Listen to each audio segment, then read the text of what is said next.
You could tell these kids were genuinely stoked to be using their immense.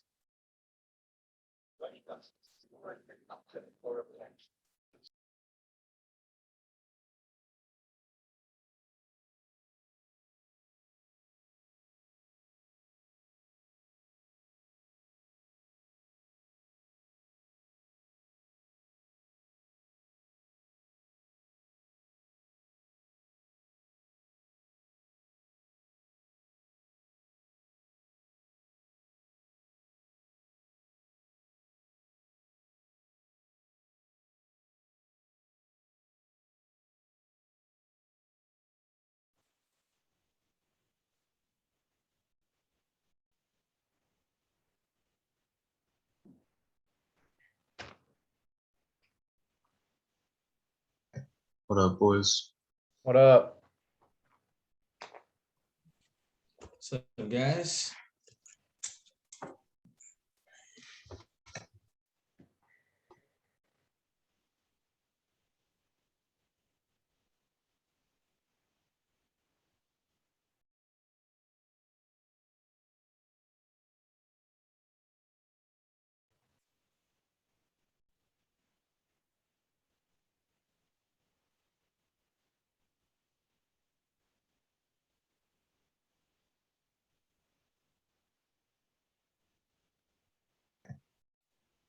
Do they know it's muted?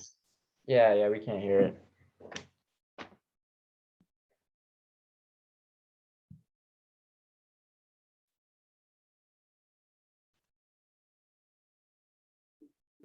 Trust in our company and to build up our company, right? So the main reason why the child safety kits exist is because we work with the police and teachers unions, right?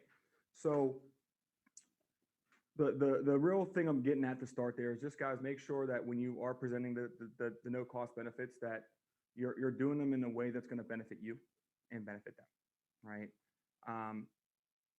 Now there's no like super defined strict way to present, the order of the no cost benefits. Like every team's a little bit different. And the way I do it, I've been, like I said, I've been in the inner city. I worked in Philly, worked in Pittsburgh, ran a lot of child safe. That's usually what I go over first with most people. Most people have kids or know people with kids, right? I usually go, when I'm going over the no cost benefits, like least intrusive or least about in life insurance to most about life insurance. If that makes sense. It kind of gives them a steady process to walk through, right? Now, there's 3 things that you want to remember to do with every single no cost benefit. All right, the first thing is make it important.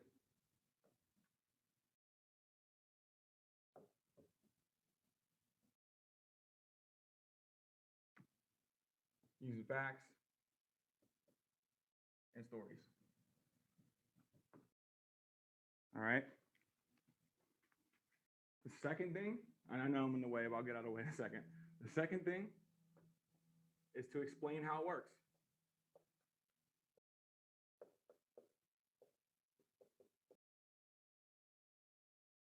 Like walk them through it. All right.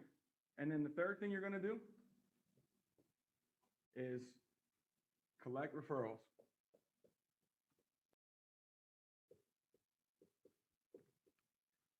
Right?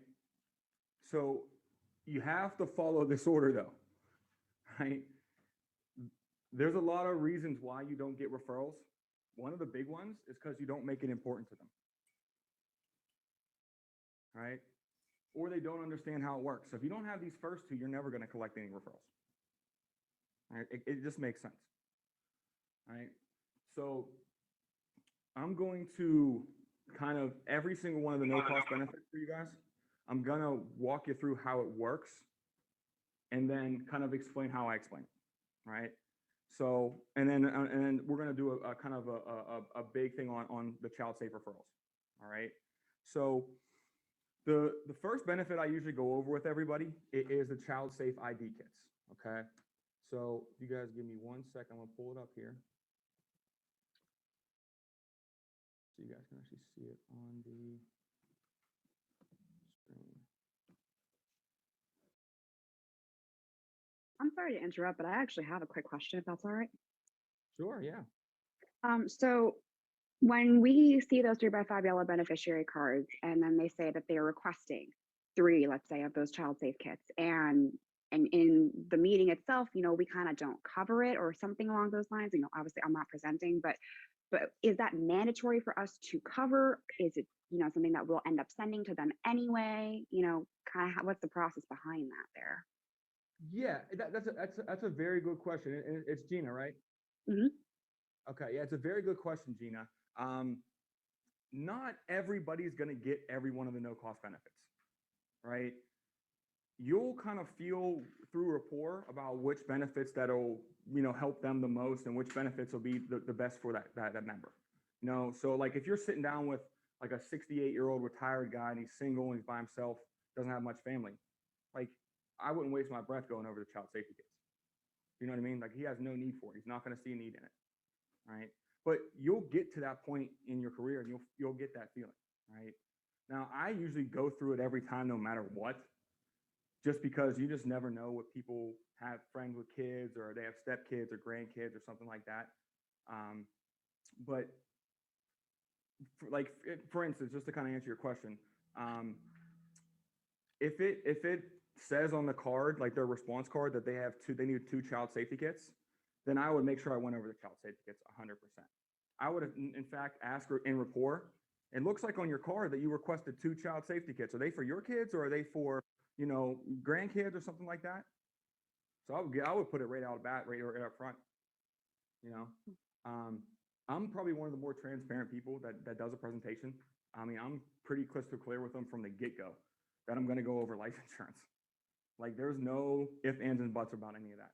I do walk them through all the benefits, but I say life insurance 5 or 6 times in the first 10 minutes. So you always want to make sure that you're transparent with them. But hopefully that answered your question. I would always go over what's on the card. Yep. Absolutely. I love the idea of putting it into the report. That's phenomenal. Thank you. Yes. Yeah, no problem. Okay. So can you guys see that on the screen there? Yes. Yes. Okay, great. So I had that's what the child safety kit looks like. And if you can see me in person too, that's what it actually physically looks like. It's like in a little plastic bag, right? And it opens up and it's like a trifold. So it opens up. So if you open it, that's what the back would look like.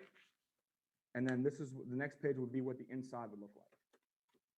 So it's the same exact thing that I would show you here on the back. Same thing, right? Now, the introduction to the child safety kit is probably the most important thing about it.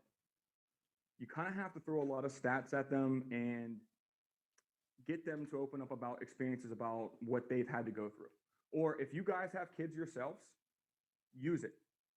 Like, not saying you're to take advantage of your kids, but you've been through situations to where if, you were at the grocery store and you went to your purse and you went to go pull out your wallet and pay the cashier, and then you put your money back in your wallet and your purse and your kid was gone, like that took what, 5 seconds? That's all it really takes, right? I don't know if anyone here has had that experience before, but I grew up with 5 brothers, right? My mom, I still remember what she used to say when we used to go to the store. She's like, I'm not buying nothing for you. You're not getting nothing. Stop crying. All that stuff. So what we used to do when we go to department stores, we would just immediately spread out and play hide and seek, right? It's not a good time for my mom. So it happens, guys. But the child safety kits, the way I introduced it is I asked them right up front. I'm like, Mary and Joe, I'm sure you know some people with kids, right? Or if they have kids themselves, I'm like, these are going to be perfect for your kids. The first benefit they set up for you was the child safe ID kits. I'm sure you know some people with kids, right? If you don't know, you should know if they have kids or not, right? You should build good enough rapport for that. Grandkids, nieces, nephews, that type of thing, right? So the main reason that we have these is we take care of them for the police and teachers unions. The International Police Union seal is right on the front of it, all right? So this is one of the main reasons why we go over this, because we handle the benefits for the police associations. And it's their campaign to get as many of these child safety kits out in the community as possible. I say that in the first couple seconds. I'm trying to already put in their mind that I need more people to go see, right? So and after that, I kind of just break down stats for them. You know, the craziest stat is that last year, 500,000 children went missing or got abducted, right?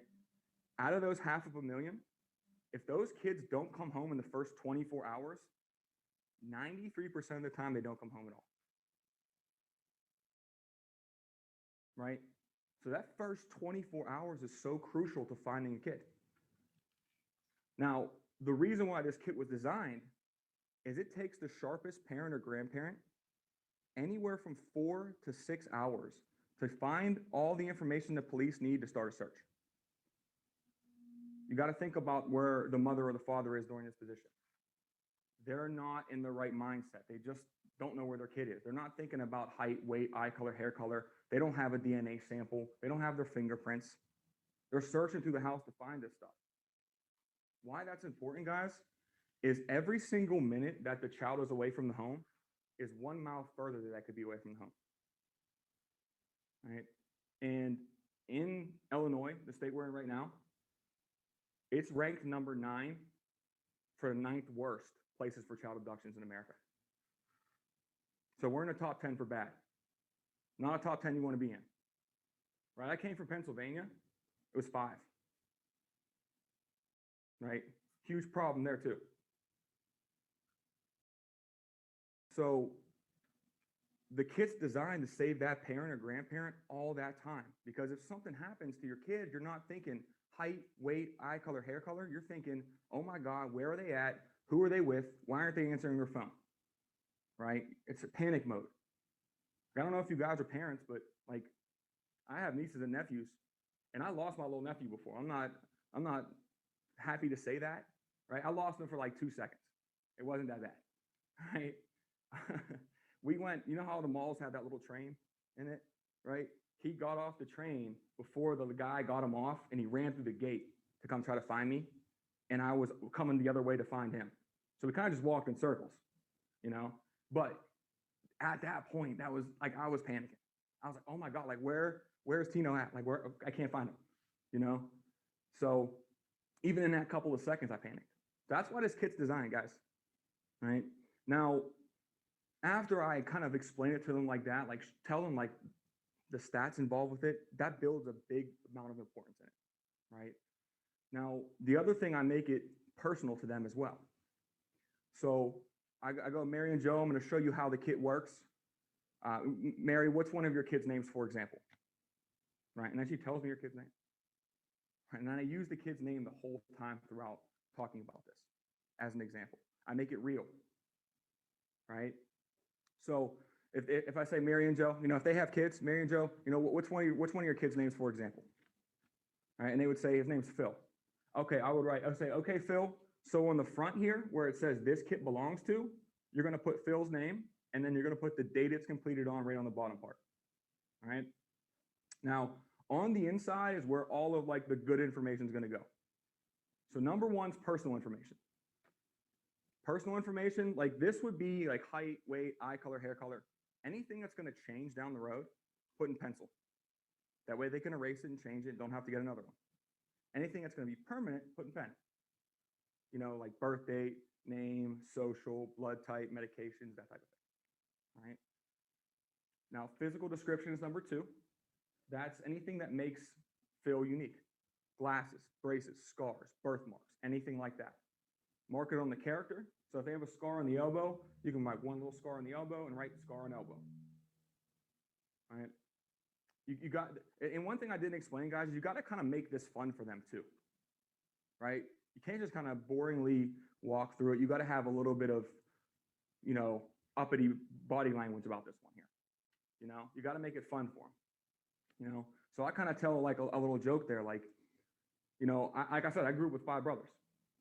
You know, before we were 8 years old, we all had stitches. Like little boys are rambunctious.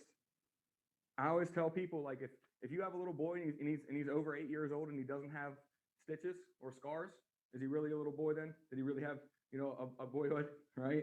So they probably got scars or something like that about them when they're young, right? Now, Number 3 on there is the DNA sample. So the DNA sample there, the police don't want spit or blood there. Number 1, that's gross. Number 2, it's not going to be able to be used for DNA. It'll dry up, right? So what the police want there is a hair follicle or fingernail. Now, I say hair follicle, you can't cut the hair. You got to pull it from the root, all right? So I asked Mary and Joe right here. I say, Mary and Joe, I'm sure your kids are never bad, right? I say it just like that. Mary and Joe, your kids are never bad, right? And sarcastically, every single time, they're like, no, never bad. Or they laugh, right? I get them engaged right there. And at that point, I go, you know, they're probably bad about twice a year, right? And they're like, yeah, usually. I'm like, okay, well, great opportunity there. Next time they're being bad, instead of grabbing their whole head of hair, right? Just pluck 1 or 2 hairs out, and then you can tape it down for DNA. Right? So just like you guys are laughing, I'm telling you, it sounds corny, but I say it in every single house, and I get a reaction in every single house, right? It gets them to like you, right? And it's a very boring thing. I'm talking about a hair follicle, right? So and then the thing is too, like sometimes little boys have no hair.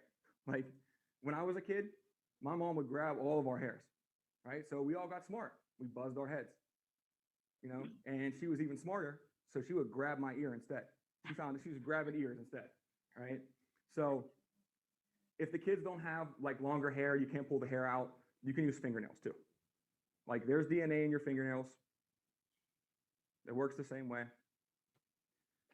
And then I suggest they either tape it down, or if you got like a, you know, like if you get like a new suit or like a new jacket or something like that, that comes with like a bag of buttons, use that little plastic bag. It works perfect. All right. And then number 4 is the fingerprint portion of this. So each one of these kits, I don't know if you guys can see this on the screen there, it comes with a police grade ink strip. So police grade meaning that it is messy and it is permanent. Okay? It's not going to be permanent on their fingers. It'll wash right off with soap and water. There's oil in your fingers, right? Oil in your skin. Now, if they get it on the walls, the furniture, clothing, tables, that's another story, right? It does not come off, right? I'll honestly tell you, my brother tried to test this theory like 3 years ago, 4 years ago, and he thought it was funny. Took it out, put his finger on it, put it on his table. He's like, it'll come right off. Nope, still on there, right? Now, his wife's very crafty, and she has like a big table runner, so you can't really tell it's there. But I know it's there, and he knows it's there, and his wife knows it's there, right? So it is permanent, guys. So what I suggest our members do is if they have younger kids, I would say like 12 and under, do this like before bath time or outside. Like definitely supervise. I mean, they should supervise anyway, but if they're like 13, 14, 15, they can do this themselves. It's not too difficult, right? So suggestion before bath time or outside. Make it easy, you know. And I throw another little joke in there sometimes, like, I warned you, Mary and Joe, so I don't want to call a week or a month from now saying, hey, Drew, you got to come over and paint my walls. There's black handprints all over them, right? But that, and then I asked them right here, I said, Mary and Joe, do you have any questions on how the inside of the kit would work? And they go, no, right? Even a really brief explanation, you know, getting through it pretty quickly. If they don't have kids, they're going to say no on the inside. It's pretty self-explanatory. But do you guys in training class have any questions? No? Beautiful. All right. I will say I love the way that you explained it though. It, like really. All right, appreciate that. And then what I do is I flip back to the last page, like where we first start at, because that's where number 5 is. And that's like a photo of, you know, Phil, right? So I would say, I'm sure you got 1 million photos of Phil lying around. You're going to get 1 million more down the road, right? All you have to do is cut one out every 6 to 8 months and tape it down there, right? I mean, I don't know if they still do school pictures like they used to. You know, you used to get like, I don't know, 40 of them on a page. That works perfectly. But most parents have thousands of pictures with their kids, right? One thing I used to do, and we don't have an advantage of anymore, is when I used to go into people's homes, the first thing I would do before I got to their table is I would find their wall of fame. Everybody has a wall of fame. You guys know what I mean by that? Like pictures of their family, right? It's either a wall or like a cupboard or a desk or something like that with pictures all over it. That's the first thing I would do. I would go right to that every time. And I would ask, who's this? Who's this? Who, you know what I mean? That way I get referrals right then and there. So why I explained that, guys, is because when you're building rapport, try to dig for referrals right there. That's why we ask if they have a family, if they have neighbors nearby, if they have brothers and sisters close. Because when I'm asking for referrals, those are the first people I'm asking for. You said you had your brother down the street, right? Let's get him out these child safety kits too.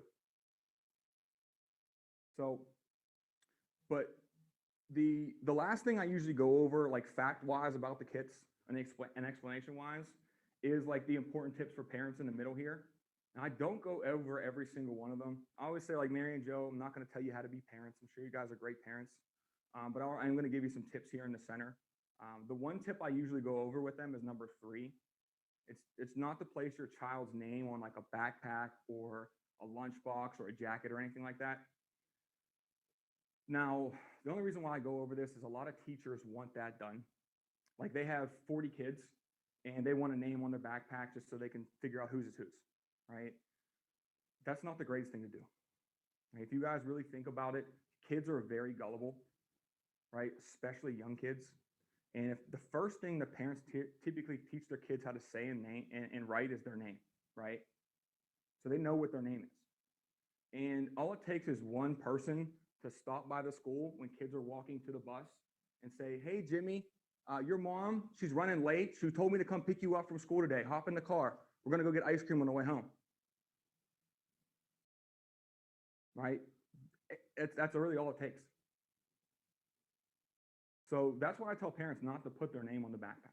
Initials, stickers, color tape. Use one of those 3. All right? And you don't have to go into a big explanation like that. Just make sure that they understand that. You can if you want.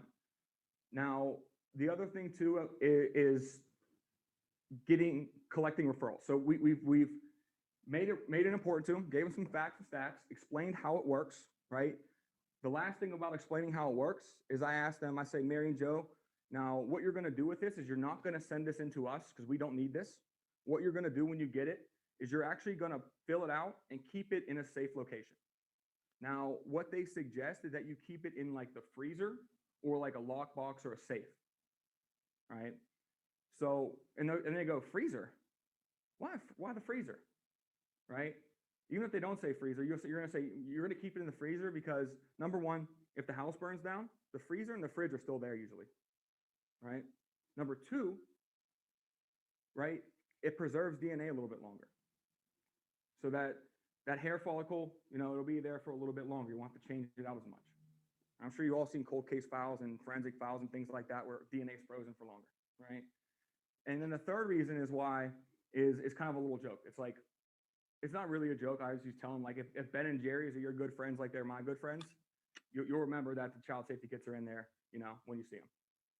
But basically I'm saying is how many times a day do you guys go in your fridge or freezer? Probably a lot, right?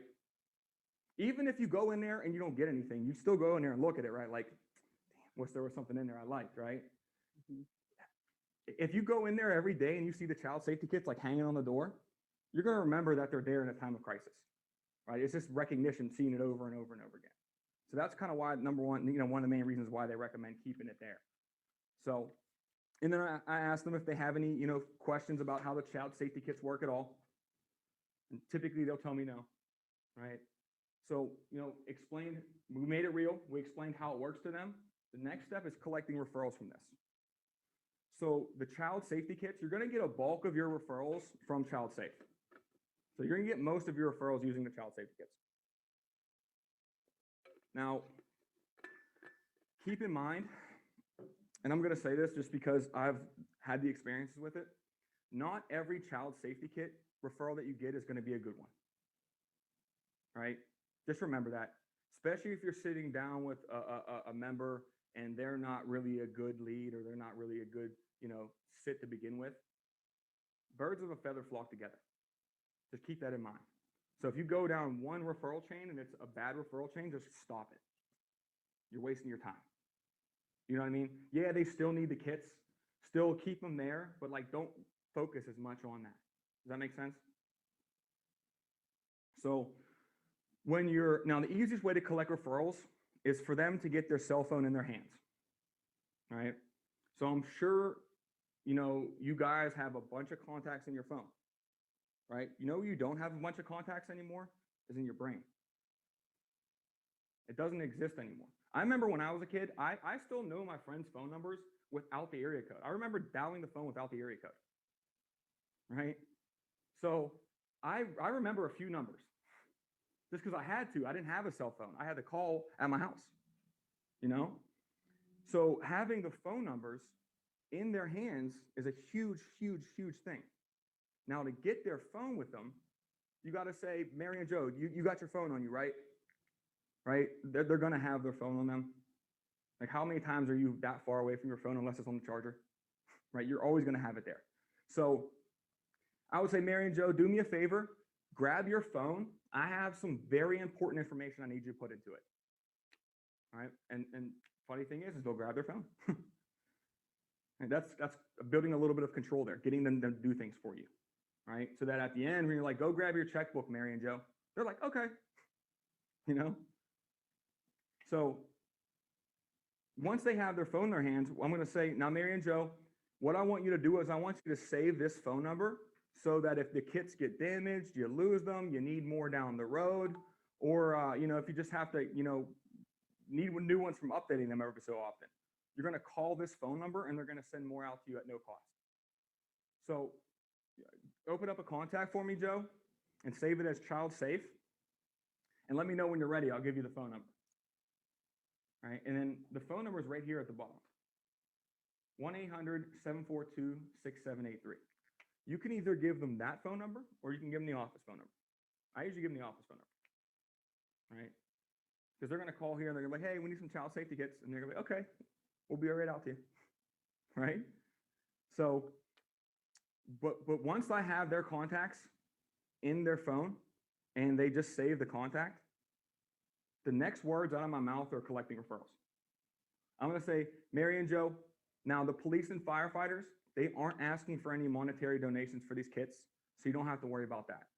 Right? But what they are asking is that you do your part in the community by sponsoring a minimum of 10 of your closest family members, friends, neighbors to receive these kits at no cost as well. Right? So I know you said that your brother lived right down the road. Let's start with him. He has 2 kids, right? And is his number 312 or 773? Right? You see how I'm kind of like assuming that first one right there? That's what has to be done. You have to get them started. Not too many people are going to be like, oh yeah, I have 25 people right now. You're going to run into 1 or 2 of those people for sure. You know, you're definitely going to run into those people. But most people kind of have to get started with the process. Right? So using that I call it low hanging fruit because that's kind of what it is. The brother or the sister or the neighbor that you already talked about in rapport. Let's use them. All right. Once you got that one person started, you got to kind of coach them up to get the rest of them. So Mary and Joe, you got 1 person down, you got 9 more spots left. Who's next? All right. You're doing great so far. You got 4 spots, you know, you got 4 spots filled out. You got, you know, 6 more to go. Who else do you want to make sure gets these kits out to? Who's next? So coaching them up through it, right? Now, a lot of people are going to be like, oh, I don't even know anybody off the top of my head, right? I love when people say that because what I say after that gets them to get their phone and go through the contacts almost every time. I say, yeah. I mean, it is tough off the top of your head to grab some, you know, to think of people. But good thing is, you know, you got all your contacts in your phone, and actually what they recommend, you know, what the police and firefighters recommend so that we don't miss anybody is for you to actually go into your contacts and go from A to Z. That way we can make sure we get them out to everybody in the community. And they're like, oh, okay. All right. They usually just open their phone up right then and there, and they give you some names. Now, some people don't feel comfortable giving you names and numbers. You're going to run into that as well.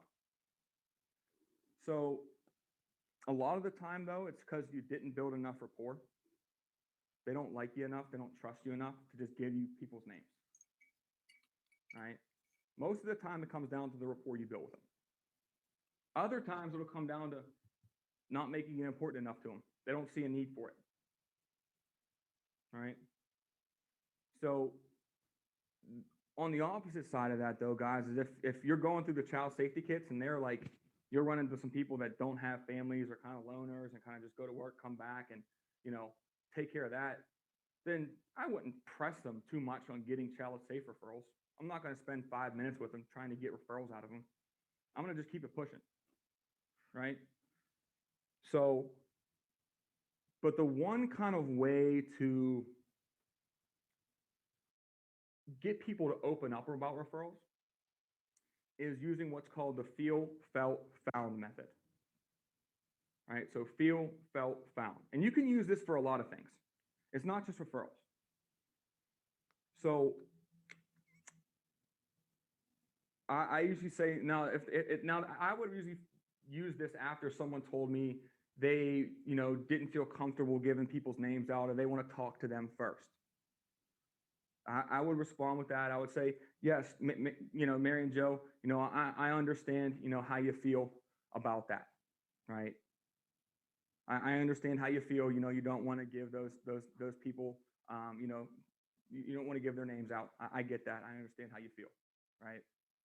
And I would also say, Mary and Joe, keep in mind, you're not the only member that's ever felt that way either, right? So first thing, I'm empathizing with them, getting with them level, and then I'm including them with other people.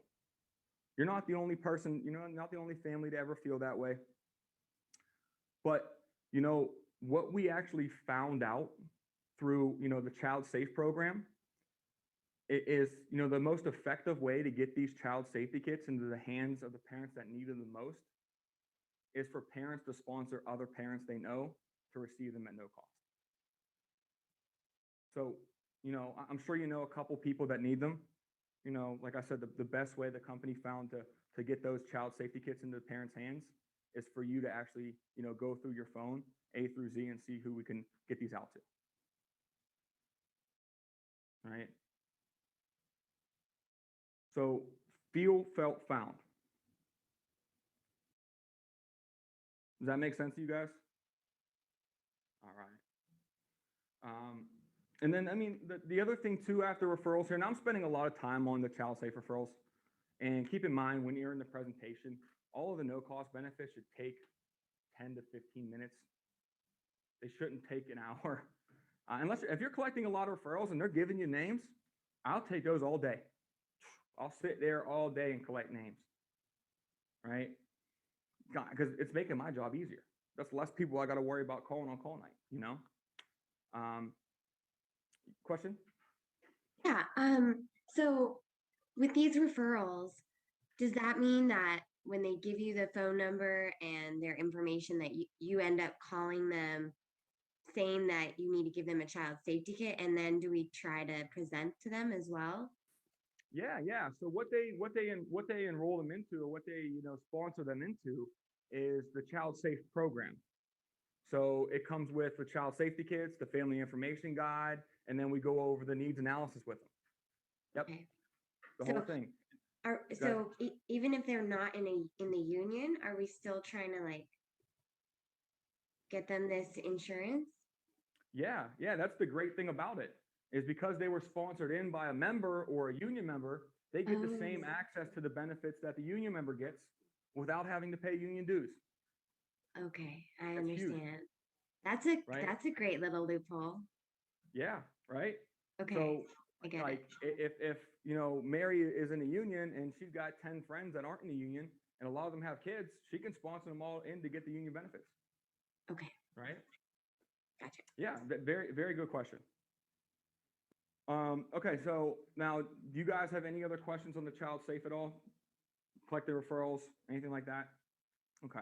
Last thing I'm going to say about referrals here is, let's say that they gave you, 5 referrals, 10 referrals. Let's just say 10, right? What I would say at that point, I would say, Mary and Joe, I'm gonna give you my promise. I'm gonna do my best to get these child safety kits out to everybody that you sponsored. But like I said, I do see about 6 to 8 members every single day, and I would really be squeezing them in between our unions, right? So is there maybe 1 or 2 or 3 people on this list that you want to make sure I get out to immediately? Right? And they're going to tell you 1 or 2 or 3 people. It's probably going to be their closer family. And at that point, when they tell me 1 or 2 or 3 people, I put a star next to their name on my piece of paper, right? And I say, Mary and Joe, okay. So like I said, I do see about 6 to 8 members, and I really would be squeezing them in. But why don't we just give them a call right now, and that way we can get them on my schedule. That way I have time for them. So you go ahead, Joe, shoot your brother Phil a call right now. That way we can get him on my schedule, and I can get the child safety kits out to his family. And now that's not going to work every single time, guys, but it's going to work. You got to just keep saying it over and over and over again. People will do it. I'm telling you. Like, I've done it before. I was in the guy's house. His sister, who actually lived 6 houses down, he called her and he was like, hey, I'm here with my insurance guy through the union, and he's got these child safety kits. And when he called her, I just like waved to him, like I motioned like this, like, give me the phone, right? Put me on speaker. What I usually tell him is I'll say, put him on speaker and I'll talk to him. You don't got to say one word. Right? And they just put him on speaker, and I set the appointment like I would a normal appointment. Except I don't have to ask them questions about, is this on their card? All I need to know when I'm talking to them, when I'm in a sit, is their name, best phone number for them, email address, and the time of the appointment. I have all the other information, right? I have their name, how many kits they need. So when you have that list of people, you kind of want to have them narrow it down to a couple, just so you can call those couple right then and there in the house. Now you're going to call all of them, right? You're going to get them all on your schedule. And I would say try to call them as soon as possible, to be honest with you. Like they're hot on the press. Like you just got their phone number. You haven't called them 5 times yet. You haven't called them on call night yet. Like I would call them. If you don't have anything to do right after that, call them right after that. All right. The other thing too, I would recommend is, let's say they give you only like 3 or 4 people. What you're going to do is you're going to tell them, hey, do me a favor. What I want you to do is call or text those 3 or 4 people that you have on the list here, and let them know I'm going to be calling them. That way they don't think I'm some kind of crazy telemarketer. So I usually send them a text or a call and say, hey, shoot them a phone call or a text. Like no group text though, guys. That's one thing I would recommend. Don't have them group text that whole chain of people. Right? The only reason why is you guys have been in group text before where one person said something negative and then the whole group went negative too, right? We don't want that to happen. So individual text messages back will work. But I mean, other than that, with the child safety kits, guys, that's really the bulk of it, the explanation of it, going over referrals for it. Do you guys have any questions on the child safety kits at all? No? Oh, you do? Go ahead. Yeah, actually one more. So when you do call them, maybe this is jumping ahead, but what exactly does that phone call look like? Is it the same as the other script or? Yeah, it would be, there's a child safe referral script for it. Okay. It's basically just the same, like the same ending, but the only thing that's different is the introduction. You're just basically going to let them know why you're calling and who you're calling through, and just explain a little bit about the kit, and then schedule them. Okay, great. Thanks, Drew. Yep. Drew? Question? Yeah. Yes. You know what? I don't know if all my other fellows here, did anybody have it physically in their hand? Because I don't have any of those, like the kits or the health. I want to have a packet because sometimes when I watch other people do it, they have it and they show it to them like this. And I don't have anything. Okay, get with your MGA and have them send you out packages. Okay. And that might have just been because we did just get a bunch of new no cost to the office here. So we can probably send everything out to you guys. Just Yeah. get with your MGA and they'll have them send you a package. They'll Okay, send that everything. makes sense. That makes sense then. Yeah. Okay, great. Thanks. One Alright, good. small Any- question, just in case they ask. Whenever we give them that number for any extra child safe kits they need, are they gonna have to pay for that, or is that gonna also be free when they get a new one? Yeah, when they get new ones, it comes at no cost. Okay. Yep. They'll just call that number and they'll talk to somebody and they'll send them out in the mail.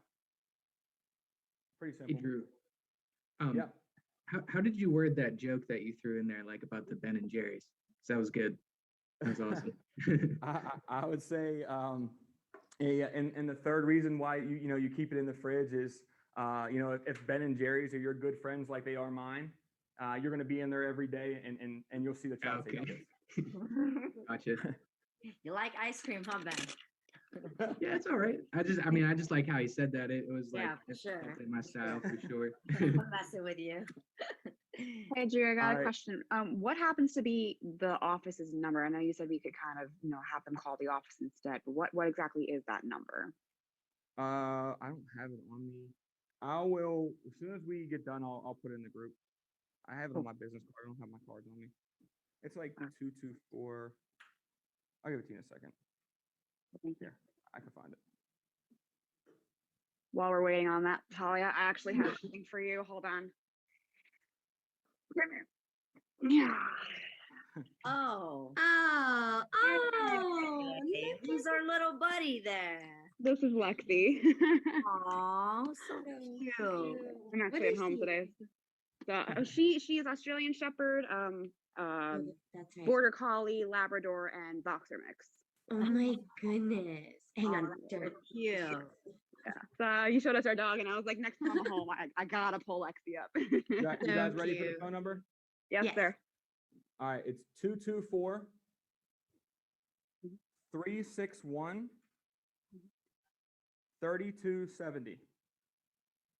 224-361-3270. Correct. Thank you, sir. Appreciate it. And that's our office there in the point, correct? Correct. Yep. Yep. All right. Anybody else? Any questions on the child safety kits? All right, good. Anybody here? No? Ladies? Okay. No, you're good. All right. So the next benefit, and that's kind of how I transition. I would just say the next benefit they have set up for you. I don't say the next benefit I'm going to go over with you. I say the next benefit they have set up for you. So I put it all on the system, the unions, not me. All right. So the next benefit that they have set up for you is the AIL Plus card. Right. So this replaced our AIL discount card before, the health services card. This just came out in August of last year. So it's still relatively new. And they spent the last about 3 to 5 years, probably about the last 3 years, and a couple $1 million developing this card just to make it better for our members. Right now, I remember when I first started, the health services card was probably like anywhere from 10 to 20% on discounts on things. This discount card blows that out of the water. There's things like 85% free on here. Right now, I want to explain to you guys how the card works. So it works with union buying power. Do you guys know what union buying power is? No? Okay. Or you no, buy no in worries. bulk, the cheaper price you get. I gotcha. So union buying power, it basically works like this. So the more people that are involved in a program, the more providers will see that there's a lot of people there, and the more discounts they'll be able to get. Right? So the more people we can get involved with this program, that's why it's grown so large over the years, is more people are getting involved into it. Right? So with the discount card itself, it used to be a physical card. They used to get like a physical card in a package, and they would keep it on them. It was great just because they could use it anywhere. But a lot of people were either losing the card or not using it. So the company designed it so that now it's an app on your phone. Easier. Everyone has their phones, right? So when I go over and that was just kind of a brief explanation for you guys about like how it came about and what it is. The way I explain it to them is I say your AIL Plus discount card, I always give them ownership of it. Your AIL Plus discount card, the way it works is it'll save you money on top of things at the pharmacy, the chiropractor, the optometrist, the dentist, right? The one thing I always point out to them every single time is the fact that this is not insurance. I like even circle it on the screen usually for them. You know, I tell them like, this is not insurance. This is not going to replace your current health insurance.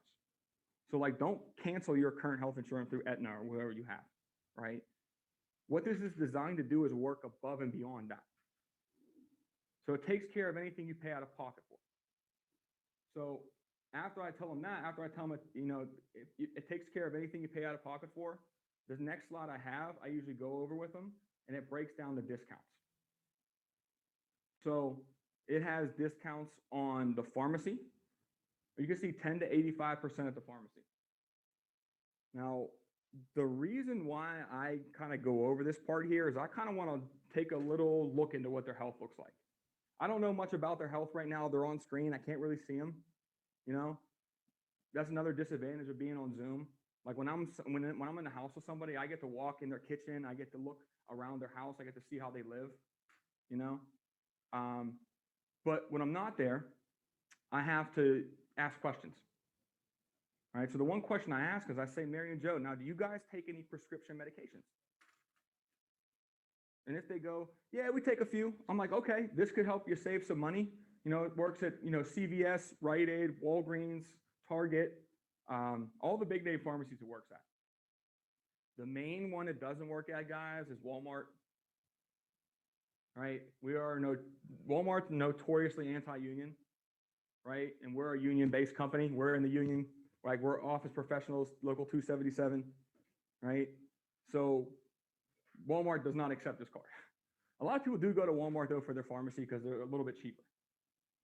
So the good thing is they can go to CVS, Rite Aid, Walgreens. Like those are union companies, guys. I don't know if you knew that or not.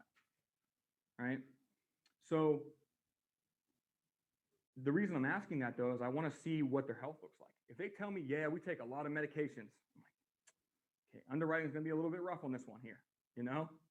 But if they're like, no, I don't take any medications, I'm like, okay, great. That's good. Let's go, you know?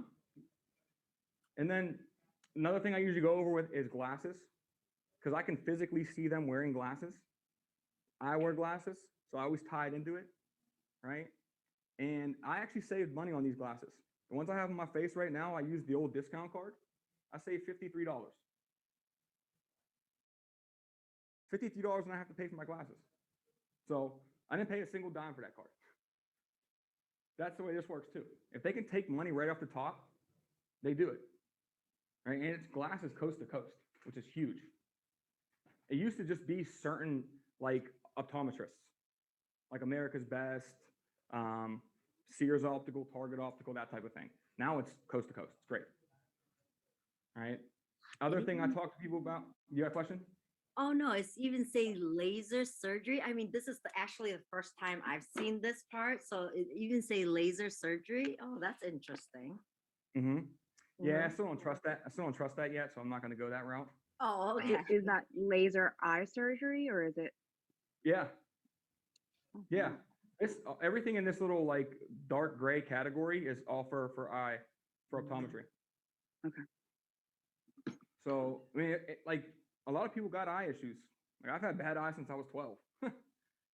Now and I can see them on the screen. Like I would say, you know, just like you're wearing glasses, Joe, I wear glasses too. Do you pay any money out of your pocket for your glasses?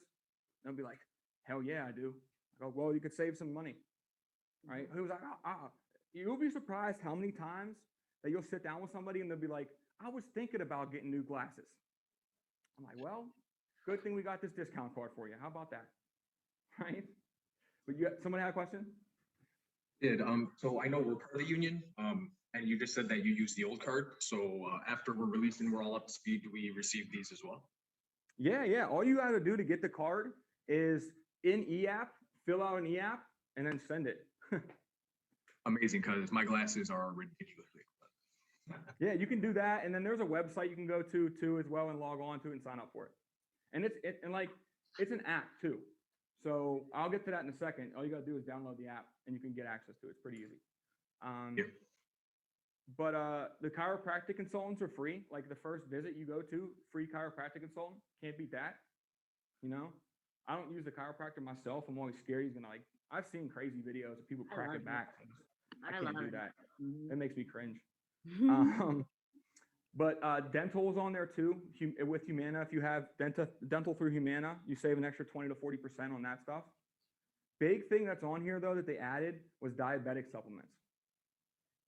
A lot of people have to pay a lot of money for insulin. Like insulin's not cheap. All right. Neither is neither is metformin, the pill form of it. Like it's not cheap medication. And a lot of it's not discounted. That's the worst part about it.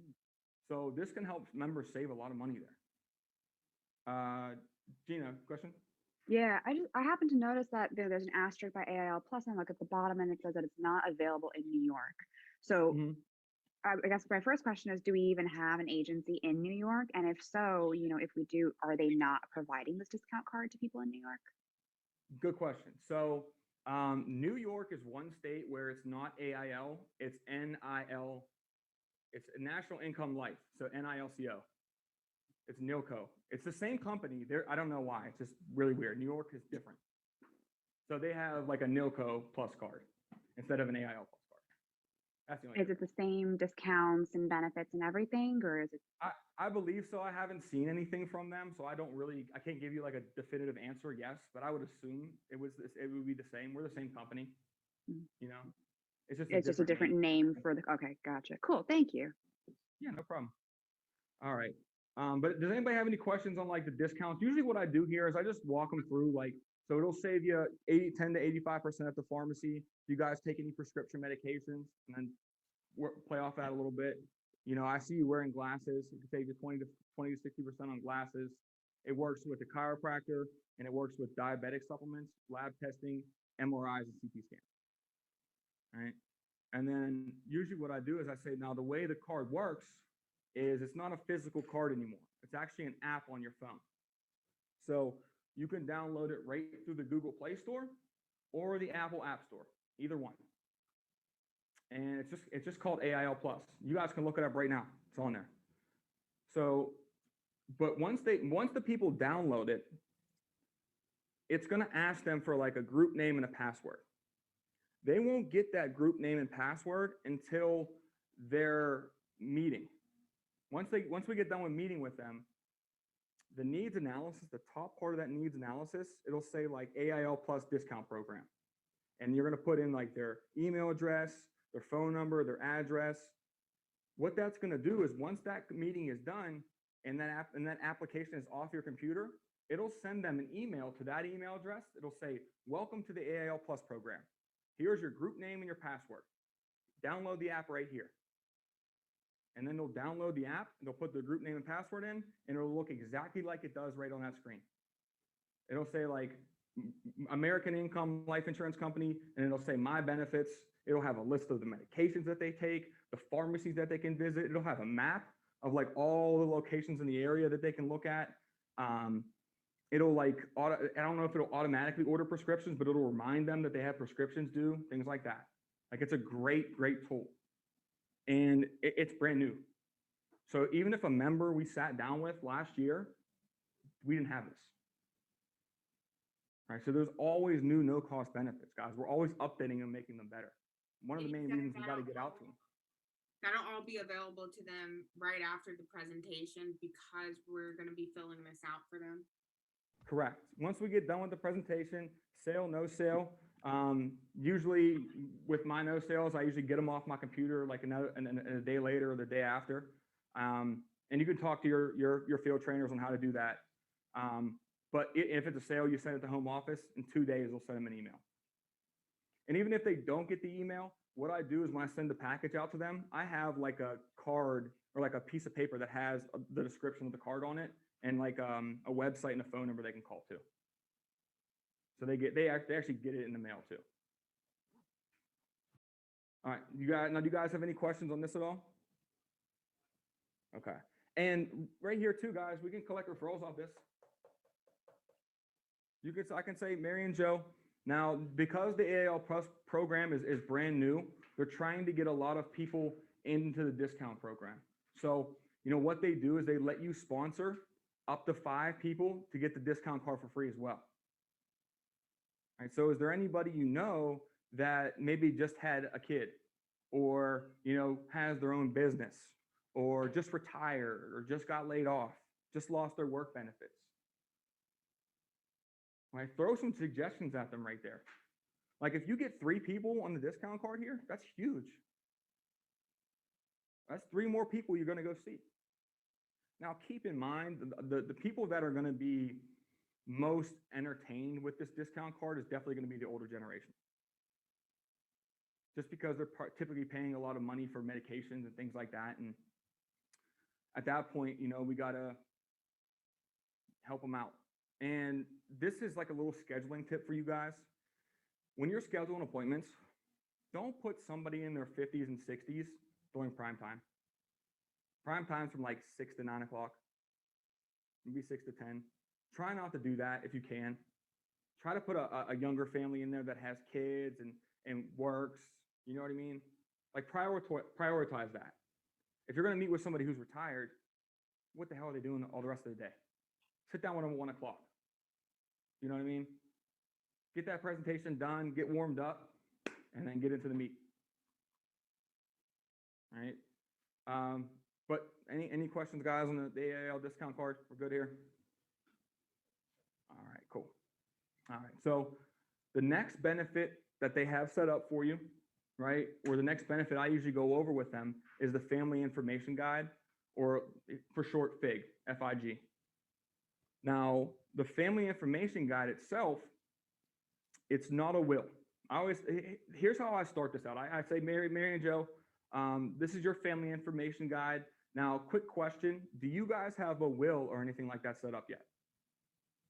And if they say yes, I'm like, great. This is going to work hand in hand with your will. Or if they say no, I'm going to be like, okay, this is not a will, but it's a very good start to a will. Right? It's like the precursor to a will. What this is designed to do is it's designed to guide your family to the information they need when you're not here anymore. Right? It's kind of give you a voice when you don't have one. Make sure that what you want done when you pass away happens. So I say, I'm going to walk you through how it works, guys. So this guide, though, before I start it, this is where you're going to get a lot of good information about your clients right here. Like use this to kind of dig for some, I call it ammunition. Use it to dig for some ammunition that you can use later in the presentation, right? So main things that you're going to look for here, when I go over the vital statistics and historical data, I just say this is your name, your address, your social, all that good stuff about you, you're going to put down there, right? The next box down is veterans information. I ask them if they're a veteran. Mary and Joe, did you serve at all? No? Okay, don't have to worry about that section. If they did, stop and thank them. Like, you serve what branch? Oh, the Army. That's crazy. What years were you there? Like, help build a little rapport with them right there.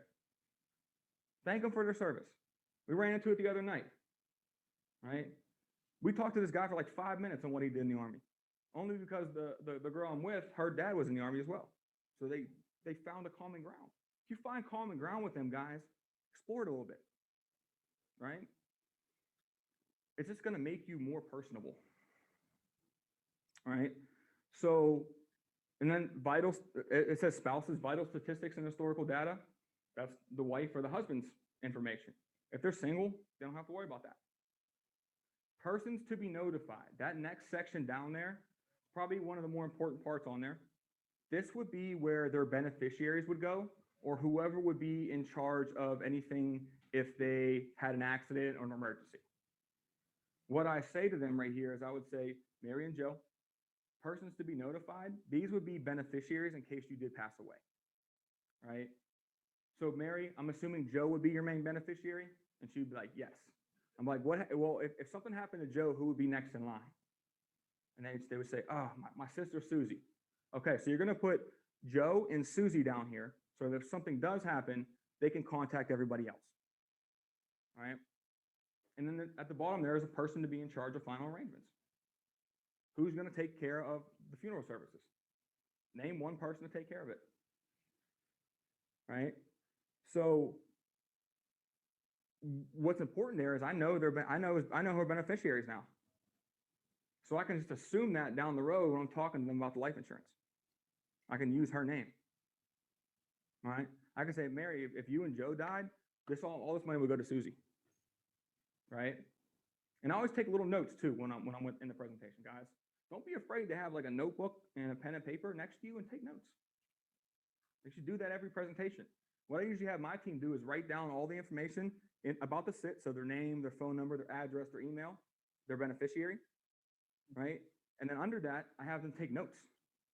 And at the end of the presentation, I have them go over 3 things that they feel they did well, 3 things that they could work on, and if anything stumped them.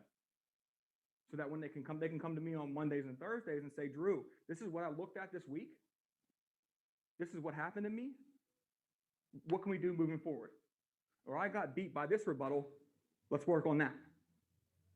One thing I would always recommend, and I'm going to get to it in a second here, is if somebody else has life insurance, they have life insurance through another company, and you don't know what that company does or who they are, what they sell, write that name of that company down, and your homework for that night is to study that company. You can Google.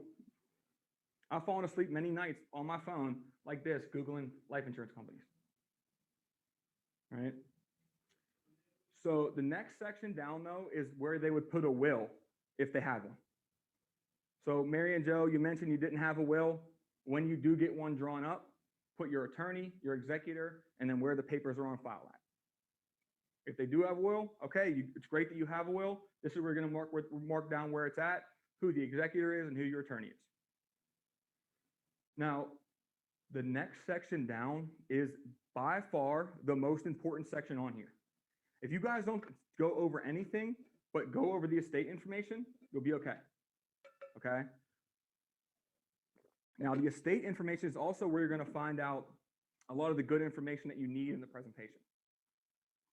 I would say, Mary and Joe, the estate information is probably the most important section on here. All right? Now, this is where all of your life insurance is going to go. And I would say, Mary and Joe, the reason why this is important is because just alone last year, $1.6 billion of life insurance went unclaimed. And I'll say, that's a lot of money, right? And they go, yeah, that's crazy. And I would say, Mary and Joe, the main reason why all that money goes unclaimed is because they don't let their family members know that they have it, or they lost paperwork, or they can't find information on it. So what we designed here is a spot where you can put all that information. Now, this part right here, I use to dig for life insurance about them. I ask them one important question. I say, Mary and Joe, do you have any permanent life insurance in force right now? Mary and Joe, do you have any permanent life insurance in force right now? And they can answer this in kind of 3 ways, right? They can say, yes, I have life insurance, right? And you're going to ask them there. You're going to be like, okay, now do you have it through work or do you have it outside of work? They might even just say, yeah, I have life insurance through work, right? If they have life insurance and it's through work, once again, let them know, okay, what you're going to do with work coverage is you see down here, it says group coverage, hospital, medical. You're going to put the company you have it through, the policy number, and then there's no spot for an amount, right? Because once again, once you quit, fire, retire, all your benefits from work go away, right? And they're going to be like, oh, yeah, that's right. Right? So if they do have work coverage, make sure you mention to them that, it's great that you have that work coverage, but just keep in mind, once you do quit, fire, retire, it will go away. Right? So that's one way they can answer. They can say, yes, I got coverage through work. And your response there, great, you have the coverage, put it down, company, policy number, and then no amount because once you quit, fire, retire, it goes away. They can also say, yes, I have life insurance and it's outside work. All right, so yes, I have permanent coverage. At that point, I'm like, okay, great. Who do you have it through, for example? And they'll be like, oh, we have State Farm. I'm like, okay, perfect. So what you're going to do is you're going to write State Farm, the policy number, and then the amount. That way, if something happens, all your family has to do is call one company, give them the policy number, and they can issue that amount to your family really quickly. Right? What I want them to do is tell me who they have the life insurance through right there. Because I've been doing this for a while. I know which companies sell which policies. Right? So, you know, just to give you guys like a quick example, if they say like, oh, I got Primerica. Right? Do you guys ever hear the word Primerica? No, it equals term. Every time. They do not do whole life. This will be an easy one. Right? So if they have Primerica, I'm not going to be right here. I'm not going to be like, oh, Primerica, that's term. We should get that replaced. Right? I do not go into their life insurance at this section. I'm not the expert in their eyes yet. Does that make sense? All I want to do is just get a little bit of ammunition that I can use down the road. When I'm explaining term and whole and I'm breaking down their current policies, that's when I'm going to break that out. But in the back of my mind right now, I know they have Primerica, so I know they have a term policy. So I'm keeping that up back here, right?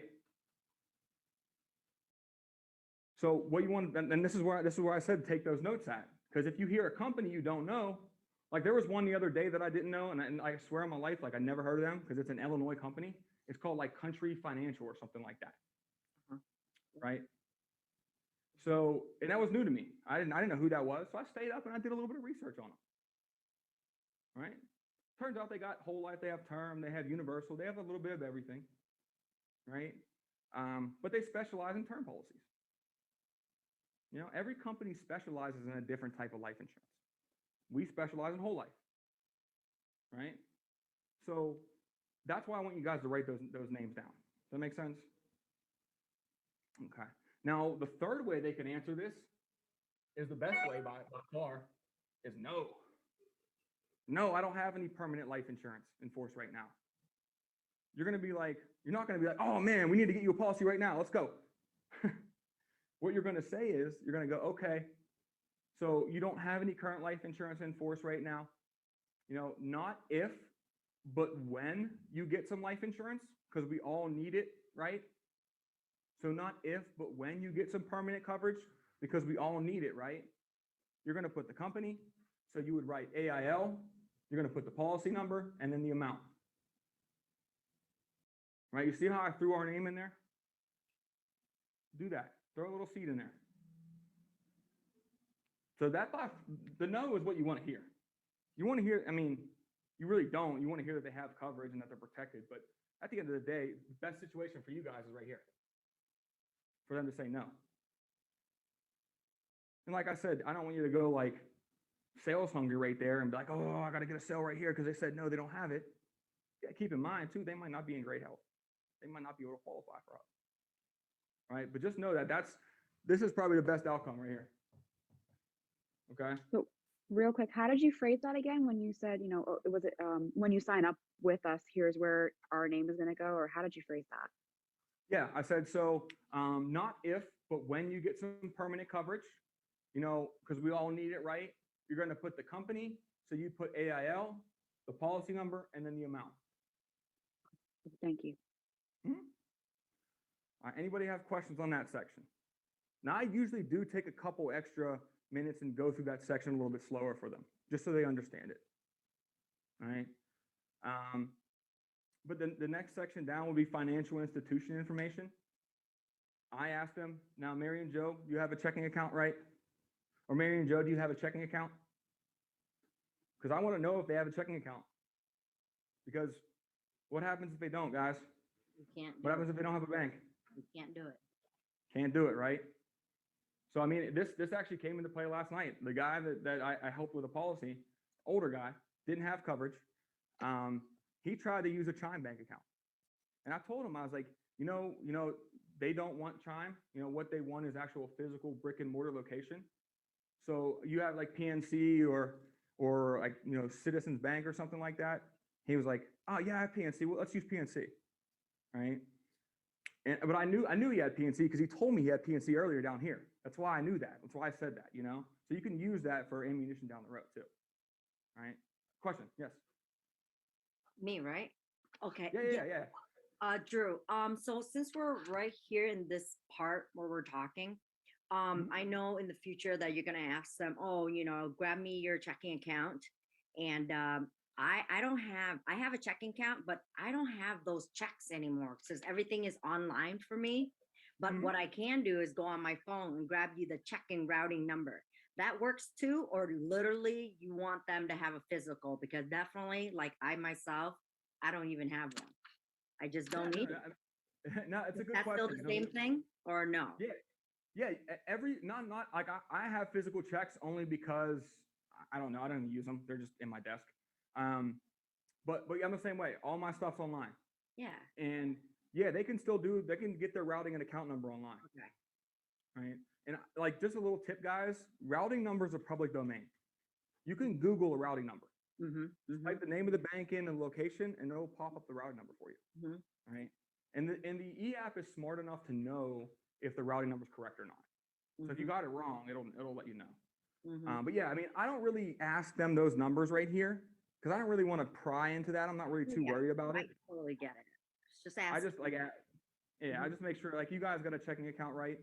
I'm like, who do you guys bank through? They're like PNC. Actually, I mean, I usually do kind of figure out who they get here just because it just is in my personal life. I'm not too happy with PNC, my bank right now. So I'm looking for another bank and I'm just asking people what kind of banks they have just to see if they like it or not, And that's like that's like genuine conversation. I really want to know because I'm sick of PNC, But yeah, I mean, it's a good way to get the bank information from them right there, making sure they know they have one, right?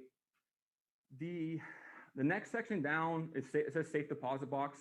Not too many people have those anymore. They're kind of getting phased out, but that's only on there just to make sure that the family knows that they have a safe deposit box at a bank somewhere, right? Then the bottom part, funeral service request, is another like pretty important part that you want to go over with them. Main reason why, it's a little psychology into thinking about death a little bit, getting them to think about the next situation. Oh, I'm sorry. You got a question, Gina? Sorry. Yeah, no problem. So safe deposit box, I know you say they're phasing out and everything, but would here be a good time to remind them that, like just a reminder, don't put these in your safe deposit box because of the probate process and everything? Yeah, that's perfect. Yes, 100%. Yep. Cool. Yeah, it even says it right on the front. I don't know if you guys can see. It says there's a note. It says, "Do not keep in the safe deposit box."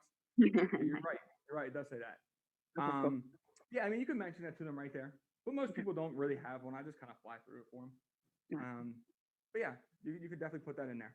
A tip for everyone though, Indian men and women definitely have a safe deposit box because we have a lot of real jewelry that we always keep in that safe deposit box. So just a heads up, like usually Asian women and men will have that safe deposit box. Okay, it's good to know. Good to know. Love it. Yeah. All right. But like I was saying, the funeral service request part here, this is getting them to think of death, getting them to start to think of that thing, right? So we're slowly going from like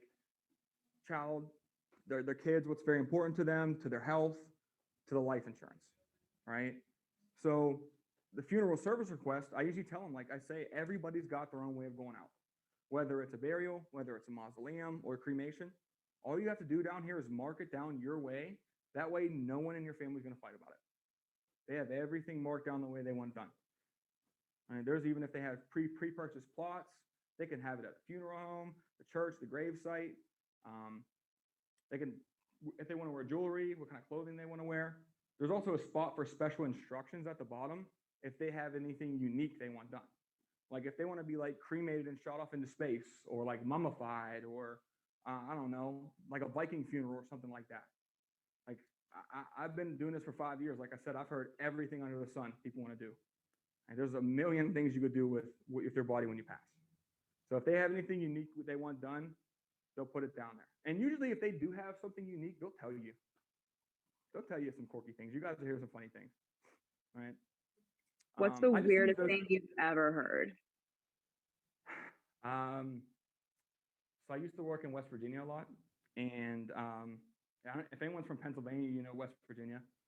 So it's a different breed of people down there. Not to say that I don't love them. My dad's from West Virginia. I went to school at WVU. I love West Virginia. I lived there for 2 years. But it's a different atmosphere. It's a different type of people. And I remember very distinctly going to this guy's house, and their father just passed away.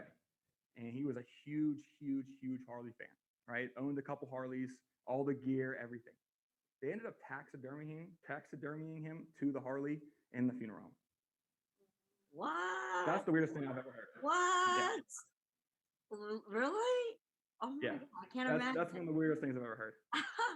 That is next level for sure. Yeah, yeah. Wow. Yeah. So you guys will hear some wild things. I mean, the only reason why I use those examples is those are examples that I've heard personally too before. You know, and if someone asks me like, what's the craziest thing you heard, I tell them that story, and they give you the same reaction, like, oh my God, that's crazy, right? Like there's a lot of costs associated with certain things you want to do. You know, that's why I bring that up to them. Like if they think that, you know, getting mummified is the same cost of burying somebody, they're super, super wrong. It costs like $40K to mummify you, Yeah. you know? So you can joke with them a little bit there, but at the end of the day, I kind of want to just figure out what they want done. If they have anything crazy or unique they want done, just so I can show them when I'm explaining the benefits that they might need a little bit more for this, you know? And then, I mean, the last thing too, at the bottom, they can actually get this notarized where it says signature. They can like take it to a bank or a public notary, and they can get it notarized, and it'll hold up as a legal document. Keep in mind, it's not a will. It's not designed to go through court proceedings. It's not designed to leave certain things to certain people. It's designed to get your family the information you need when they're not there anymore. It's really designed to kind of help that first 3 to 5 days after that person passes away. Like when the family's flipping through every piece of paper in the house to try to find things, this will keep everything in one location. It'll help the So process this get started pretty quick. Does or doesn't hold up in court as a legal document if they get it notarized? Does not. It does not. I mean, it'll be a legal document. It just won't, there's no reason for this to go to court at all. Right? There's So nothing this- on there that, I'm just wondering this because to I think I somebody. say that in my script. So that's the will kit, I think. Is that correct? And this is not the will kit. This is a family information guide. This is not the will. correct. Okay. Gotcha. Good to clarify. Thanks. We do have a will. I'm gonna go over that in a minute. Okay. There is an actual will. Yeah, there is an actual will that we do offer our members. This is not that. This is not like a full-blown legal will. This is Indeed. just a guide. Indy, I feel you. I felt the same way too. I was wondering if that was the kit, but after hearing us, I just this is something we haven't really heard before yet. Family information guide. So, but yeah, I figure it wasn't a will kit. Yeah, feel I mean, you. I use this in every presentation. I go over this in every single presentation because it gives me the information I need to help this member more effectively.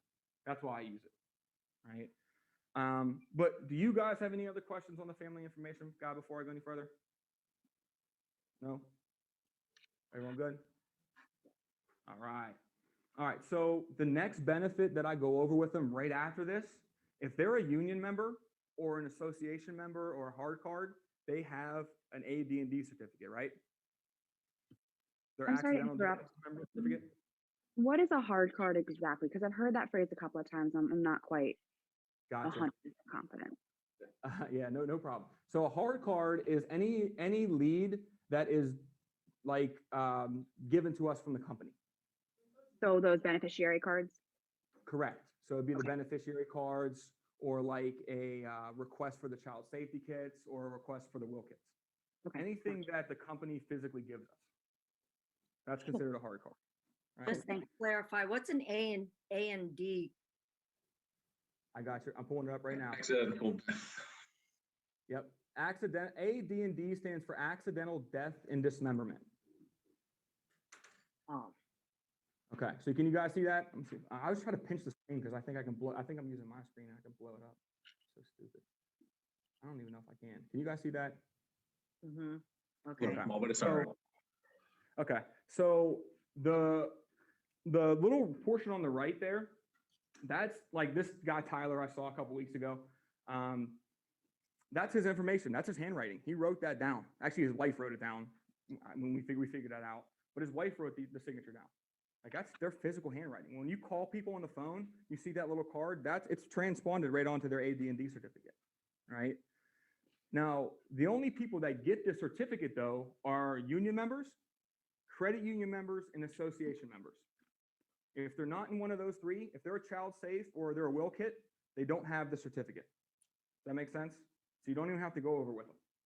Now, is that because the union itself or the association is the one that's actually issuing those cards? And Correct. obviously, Correct. So this card, I mean, for this guy, he's in the sheet metal workers, local 218. All right, so he was a union member. Now, the way I break this down for them, I usually show them, I say, now, Tyler, here is your group accidental death and dismemberment certificate.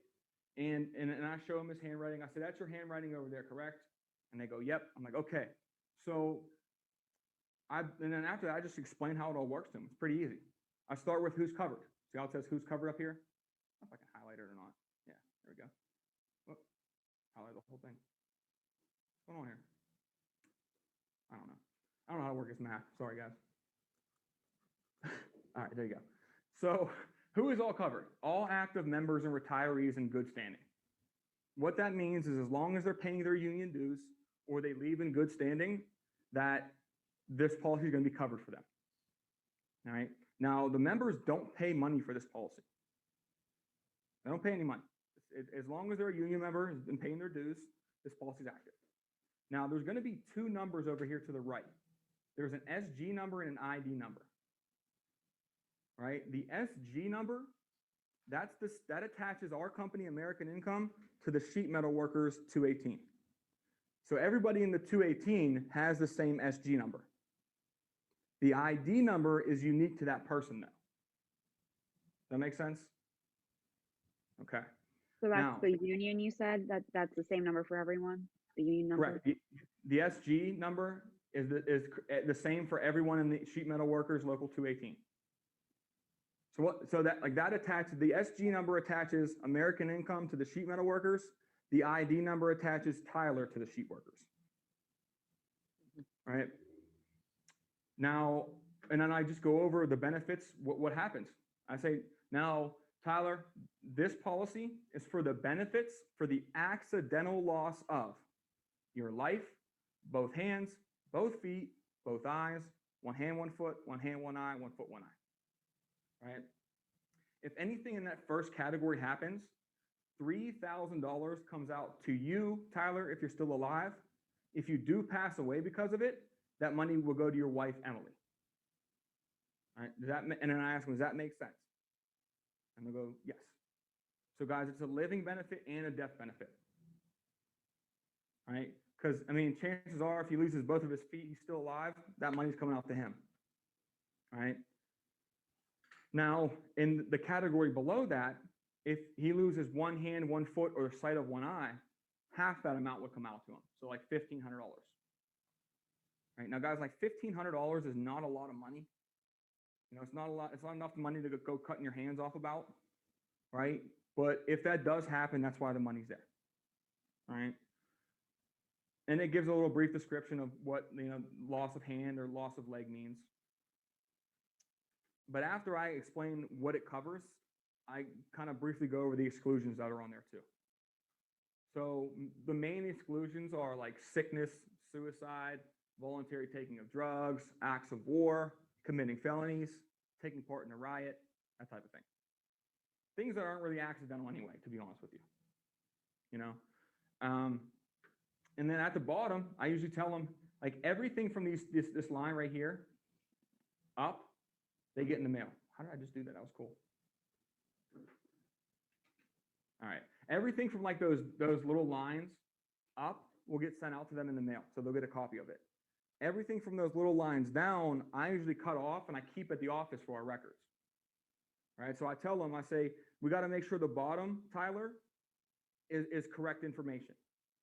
So your name spelled right?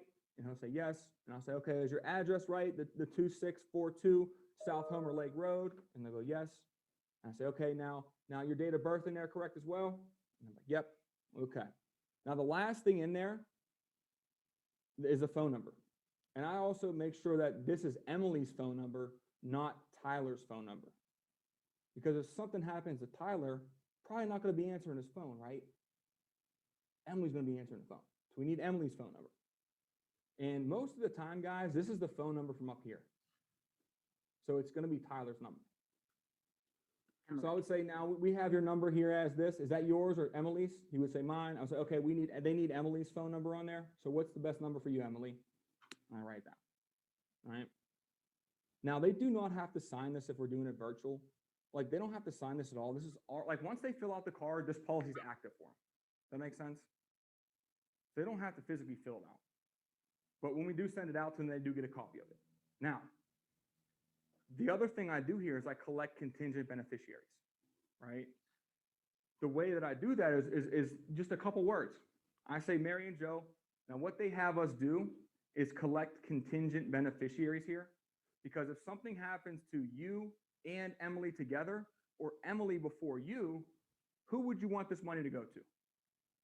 And they're like, oh, okay, we'll make it my son, right? And then on the back of that little slide, the little slip of paper on the bottom, on the back, I put their name. What you need to get for our, a beneficiary here is their name, like the city that they live in, and their phone number.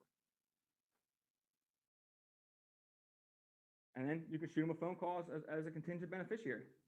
Get them on your schedule. Show them how it works. All right. Keep in mind, though, if the contingent beneficiaries are minors, you cannot call them.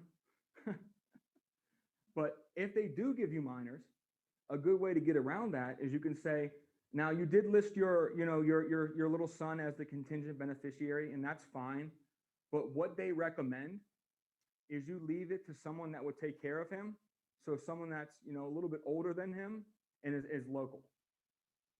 So what they suggest is you leave it to someone that's local, and that would take care of whatever their son's name is.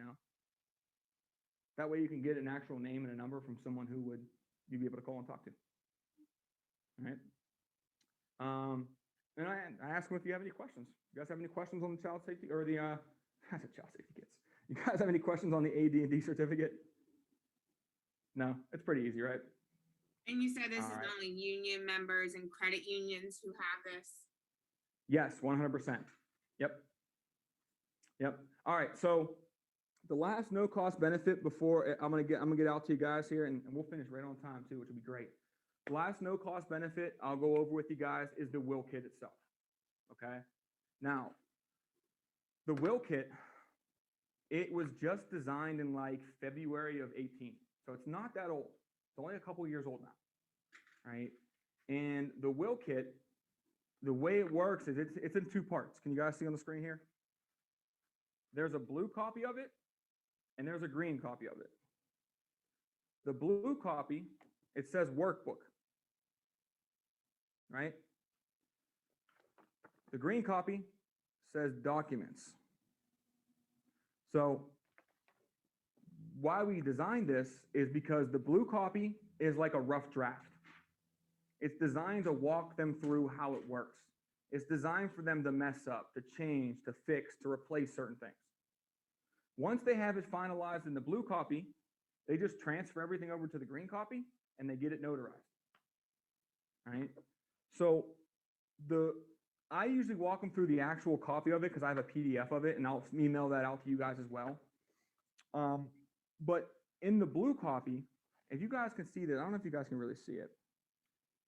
This information and this information, the first page is the same. When you open up the pages, there's the same information on this side and this side in the workbook.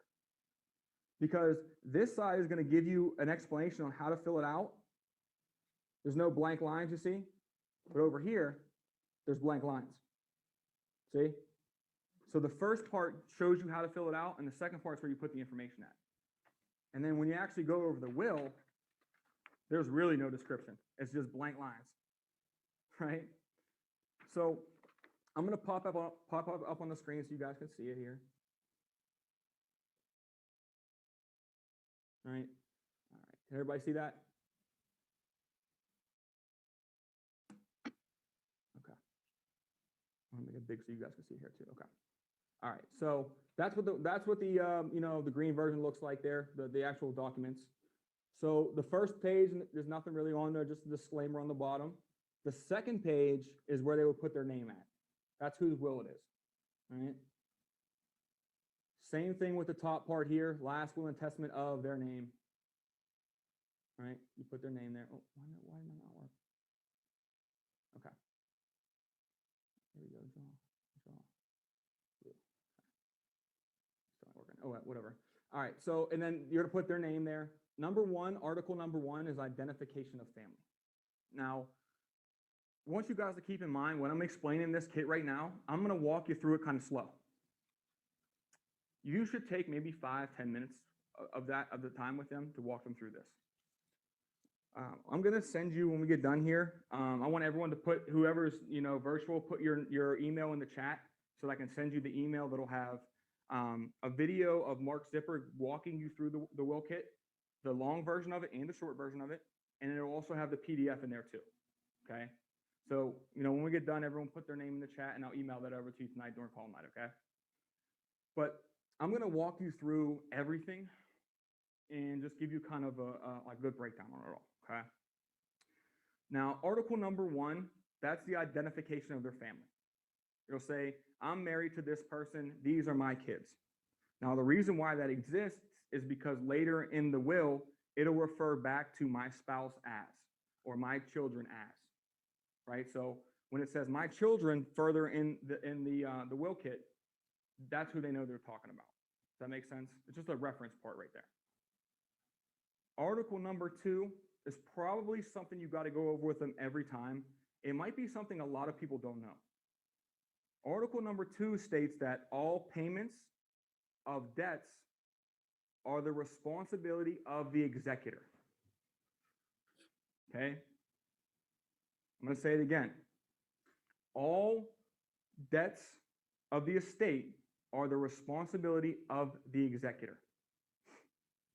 All right, so what that means is, hypothetically, let's say, Joe passes away, right? And in Joe's estate, he's got $50,000 of life insurance, but Joe also has 20 grand in credit card debt, right? Now, if his brother Frank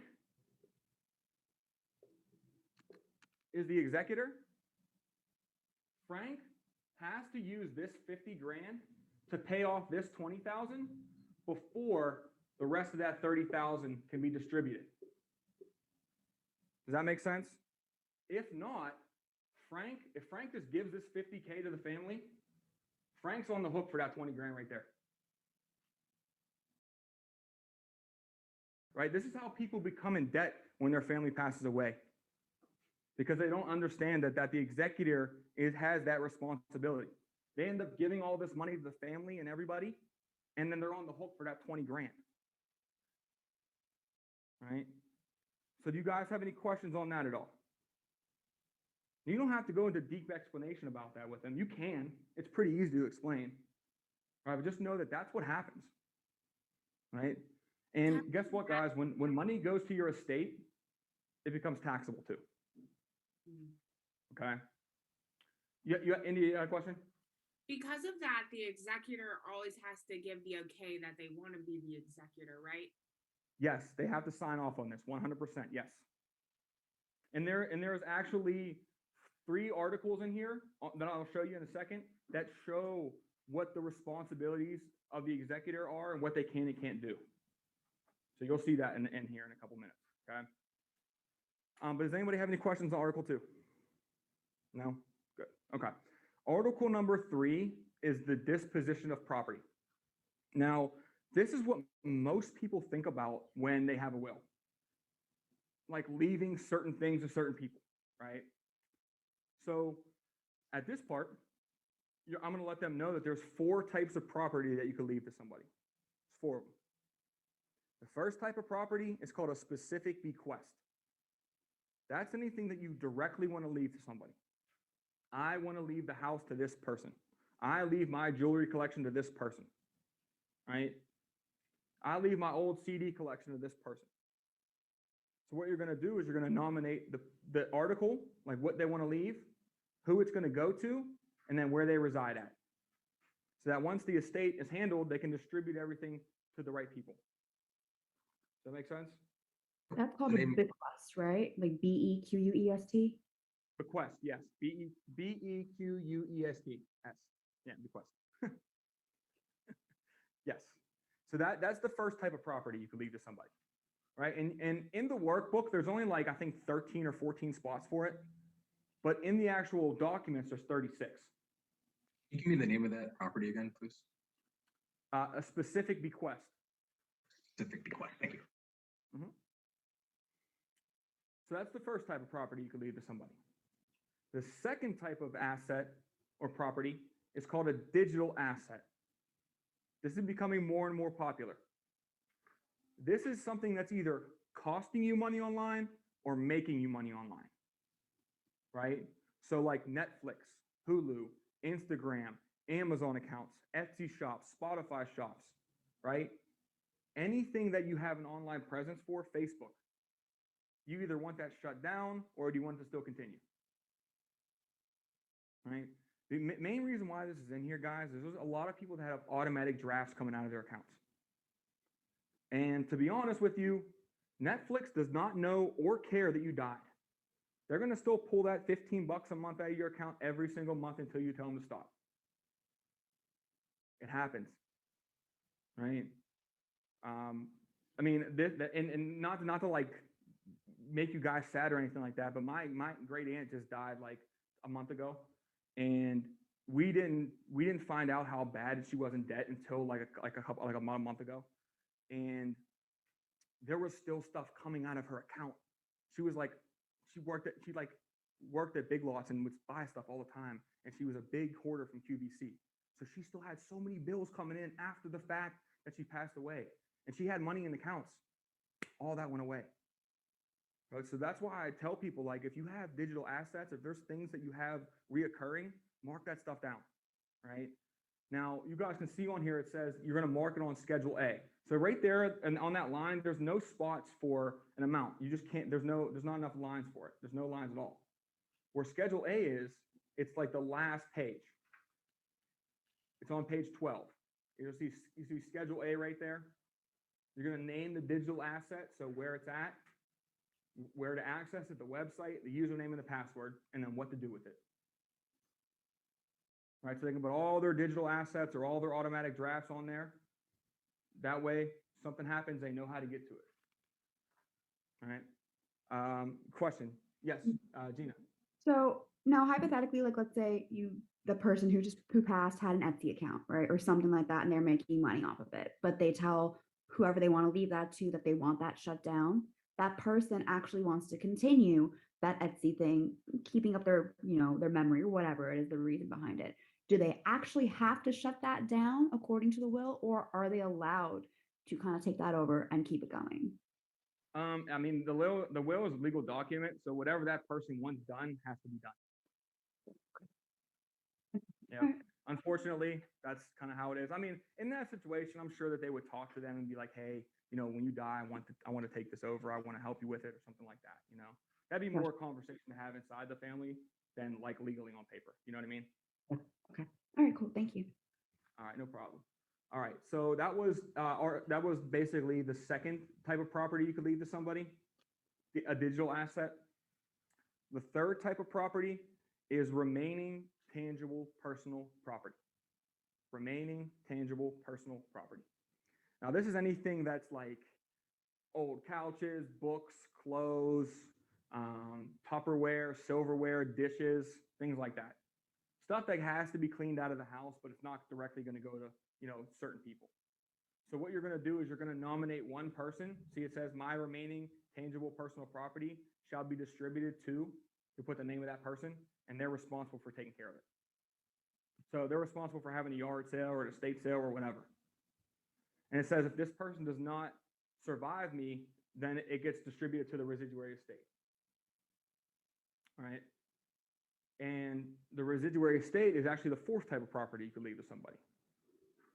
The Can you residuary is, Ooh, sorry. was Can that? you actually leave your, what was it, remaining tangible personal effects to multiple people, or does it have to be to one specific person? Like, can you leave it to both of your children, essentially? You can put down, that's why I was saying before, you can put down children or spouse right there, and it will take care of both of them. Does that make sense? Gotcha. Yeah, that's cool. Thank you. Yep. And then the last one is the residuary estate. So this is like liquid assets, 401ks, Roth IRAs, pensions, investments, things like that. Everything once you pass away goes to your estate. This is where you would break this 50 grand down. That makes sense? Everything will be added up in your estate, and then you would break this 50 grand down by who you wanted to give it to. So you can do a certain percentage to this person, a certain percentage to this person. The one thing I'm going to tell you guys here is make sure that your members know that it has to add up to 100% at the bottom there. It sounds like a very small, stupid thing, but if the judge sees it not adding up to 100, he could throw this out because of incompetence, because you didn't fill it out right. All right? So make sure it adds up to 100%. All right, anybody got questions on article number 3? 100%, or did I just hear you say 200%? 100, 100. Oh yeah, thank you. Yep, I have 100. 2 questions. Yep. With the 100%, what is it that they're adding? Is that for specifically like the Roth and the 401k? Yeah, so like, India, good question. So let's say that this person's estate was worth 50 grand, right? Joe's estate's worth 50 grand, and he has 4 kids, and he wants each of them to have 25% of that, right? So 25% there, 25% there, 25% there. Does the percent sign go in front or behind? I don't know. Who cares? All right, 25%.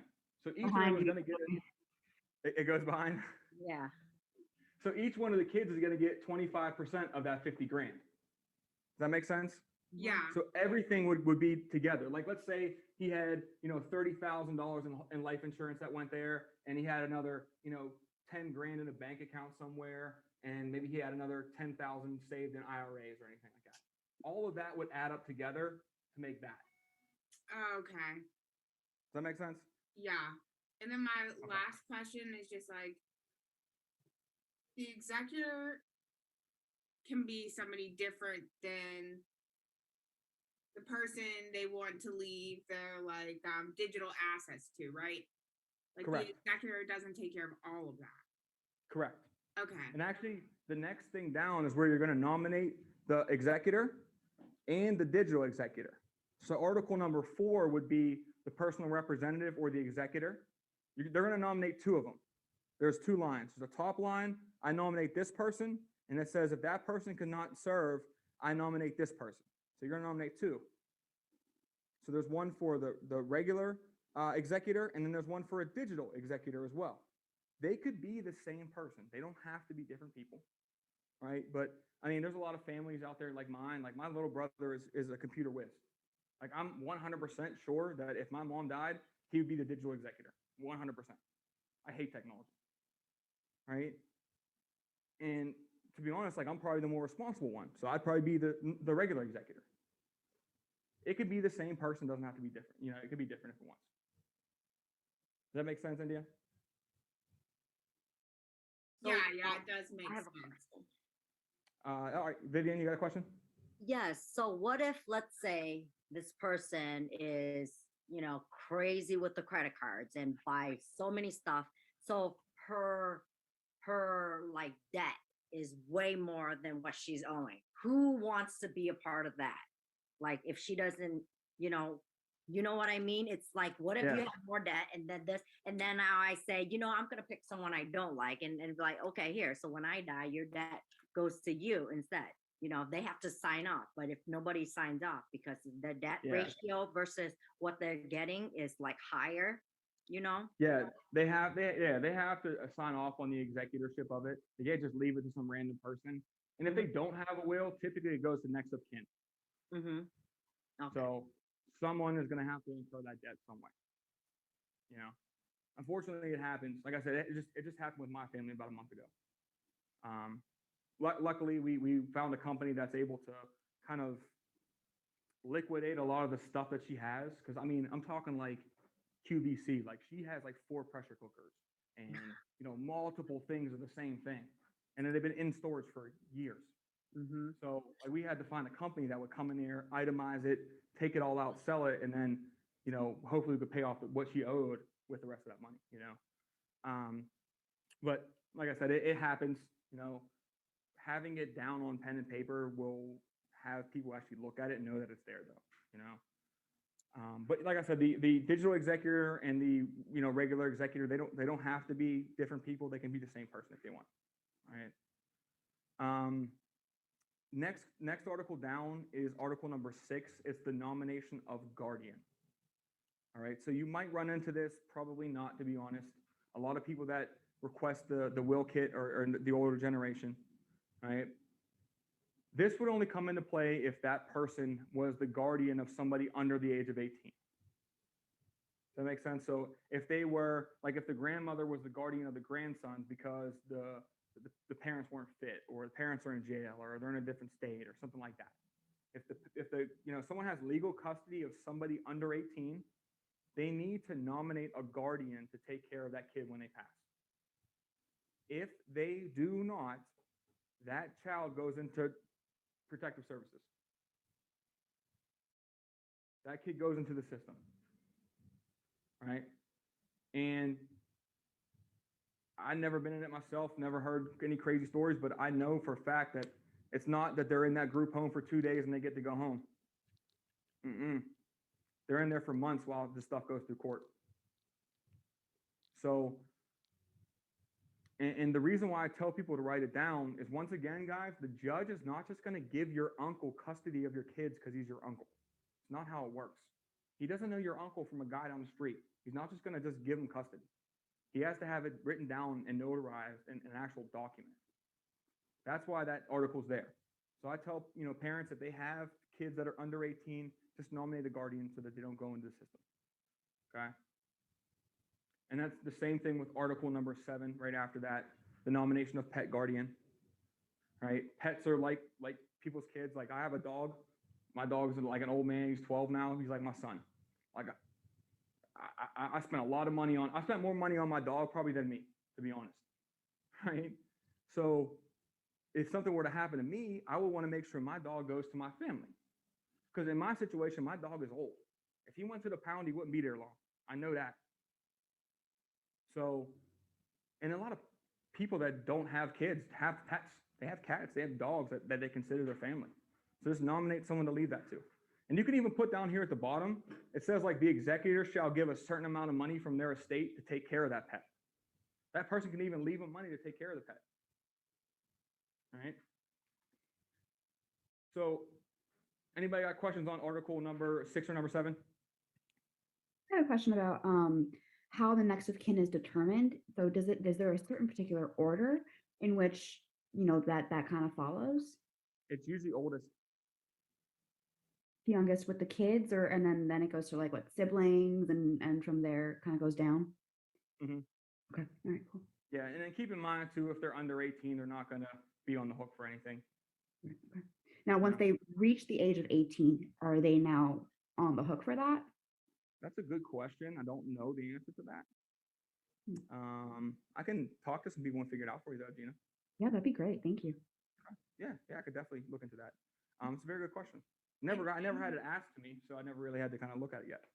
I'm just thinking of, like, a single mom who has no parents, no siblings, nothing, and only has like 1 or 2 kids, and there's no executor, nothing, and they go into the system, like, then she has debt. Does the debt get passed on once the kids turn 18? I'm just curious. I have no idea. So I would assume not, though, just because that's a terrible situation to put somebody in, but you never know with, like, the debt that's out there.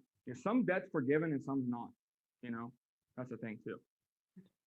So, but article number 7 and number 8, article number 8 and number 9, they're what the personal representative and the digital executor's powers are, like what they can do, right? Like, if you look at article number 8 here, the first one, it says power to administer the estate. gives them power to give things to people, right?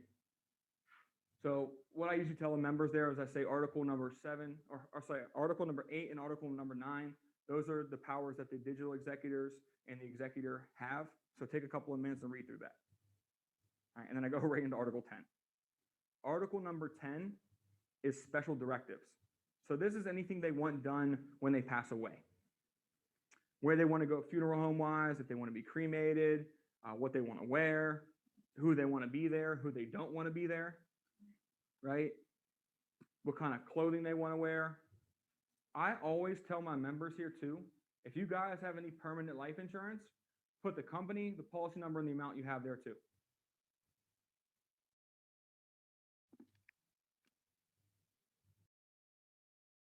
All right, pretty easy there, special directives.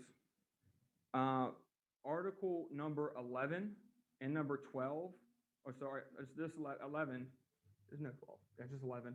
11 is like some miscellaneous provisions. So like what the digital executor and executors can't do. Well, you know, I tell them just a little bit of legal jargon, read through that. All right. The next page is where they're going to notarize this. So in order for this to hold up, they need a notary public to sign this, and they need 2 witnesses to witness that signature. All right, so if they know a notary, great. Tell them to go there. If they don't, every single bank has a notary on hand. They have to. Right? So what I tell my members is another good way to figure out if you didn't ask for a bank before, you can ask for it right here. I would say, now, Joe, the way they recommend getting this notarized is to go to your bank. So Joe, who do you bank with right now? And whoever he says he banks with, say, okay, great. They have, you know, they actually have a notary public on hand. So what you're going to do is you're going to fill all this out. You're going to take it to the bank and you're going to have them notarize it for you. The reason why I tell them to go to the bank is because there's 2 witnesses already built into that process. They'll grab 2 bank tellers and tell them to come over and sign this. Or they'll grab 2 people in line and say, hey, can you come witness this real quick? Reason why I say that is because witnesses should not be anybody that's in the will. They should not be part of your family. They should not be your friends, not relatives. They shouldn't even be your neighbor. They should just be random ass strangers. Does that make sense? The mailman. If the mailman comes up, can you witness this? Yeah, that's perfect. Mailman works. Right? But the reason why I'm saying that is because the bank, number one, they'll notarize it. Typically, if you're a member with the bank, they'll do it for free. Right? Or you can go to like I know that the City Hall building has a notary public and it's $1. Right? So they get that notarized on the top there. The top part is their information, tester name and the signature, 2 witnesses, and then the notary signs it and stamps it right here. So that part right there is the actual will itself, right? But the will kit is a will and a living will, so it's both, right? Now, do you guys know the difference between a will and a living will? If you weren't to die, but like you weren't able to like handle things yourself, you were kind of like in a state. Yes, good, okay. So that's very good. So on the next page, it tells you like what a living will would do. So a living will and a will, they differ in basically one way. The living will, you're alive. The will, you're dead.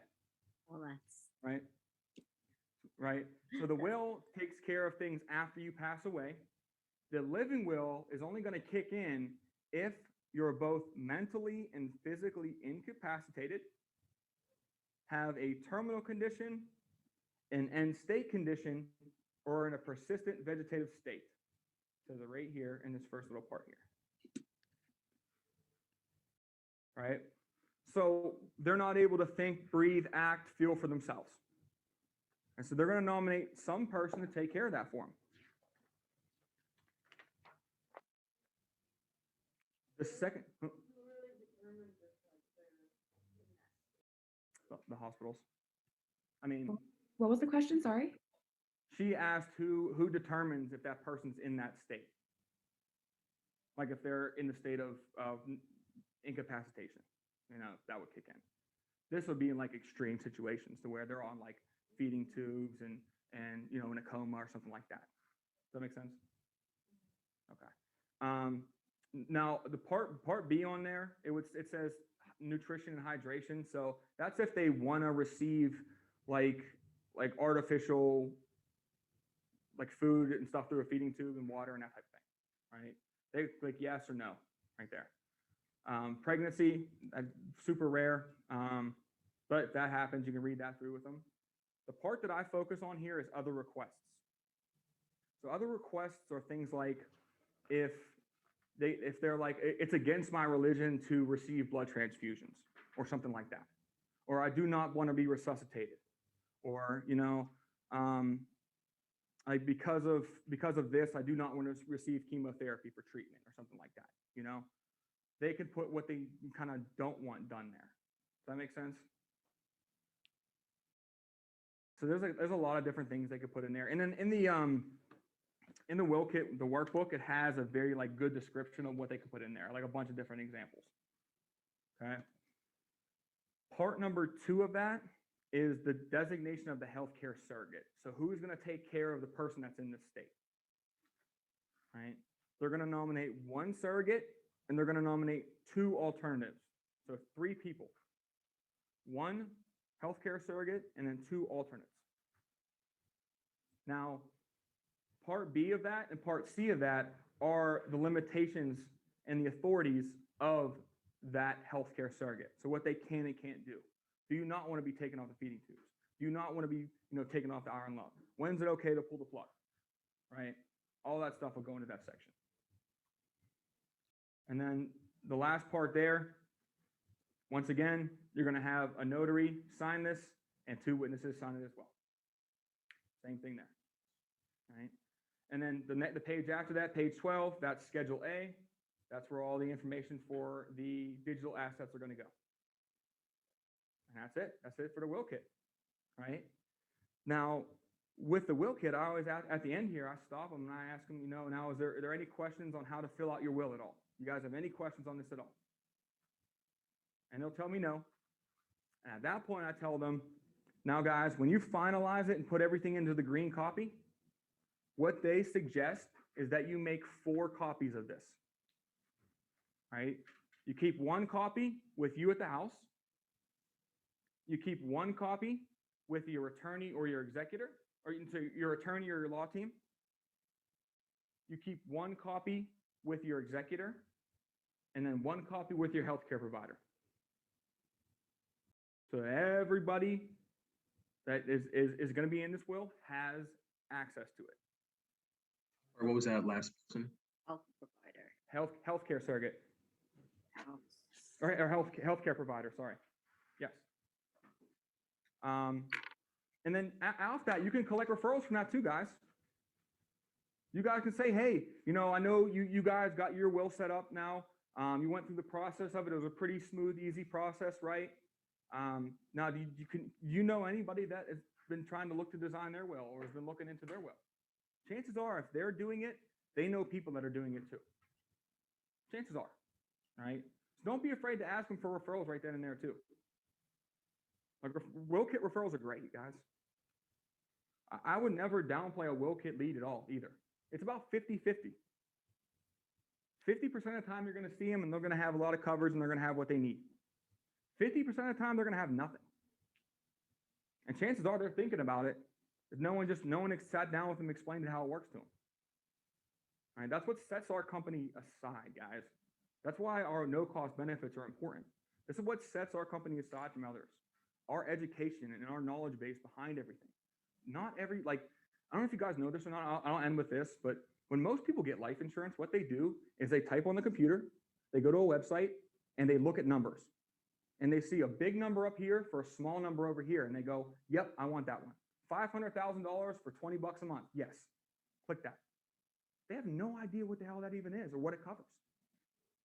That's because they're not experts. So guys, become experts, right? As much knowledge as you can get, it's going to build your control. It's going to build your knowledge base, and they're going to see you as experts, and they'll just listen to everything you do, right? If you do the presentation right, you really should not hear any rebuttals. They should just pick an option. All right? If there's a need and they know the need's there, they should just pick an option. Right? I know we got We're about 5 minutes over. So, I mean, if you guys have any questions, I'm here for that. If not, I'll let you guys go. But make sure everyone puts their emails in the group chat, please. Got it. And I'll email that over to you tonight. Can you just share your name one more time? Sorry. Drew. My name? Yeah. It's Drew, D-R-E-W. Okay. Yep. All right, thanks, Drew. This was Yeah, no, super and informative. I'm gonna put my phone number in the group too. This was This is super informative. I loved your presentation. Thank you so much. No problem, guys. Yeah, give me a call if you guys have questions on anything. I'll promise you, if I'm not in a sit or if I'm not, working with the team or doing something, I'll answer the call. Leave me a voicemail and I'll get back to you. Okay? Thank you. No problem. No problem. You guys enjoy the rest of your day. Thanks, Drew. See you Thank guys. you, you too. Bye, We all Drew. got we're all getting some new leads today, so let's hit these phones. All right. Yeah. Guys, take care. All See you right, soon. All right, bye guys. I'm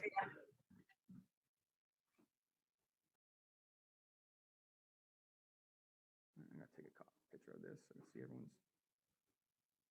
Here, can you guys text me your emails, please? So I'm gonna send that over to you. Yeah. Oh shit! I put it in the. You see it? It's 412. Sorry. 841 9256. Yes, text me your email so I can send this out to you. I'm sorry. I'm just so used to training everyone virtual. There's usually only like one person here or nobody here. Yeah. I mean, How often are there new trainings? Like every 2 weeks. really? Mhm.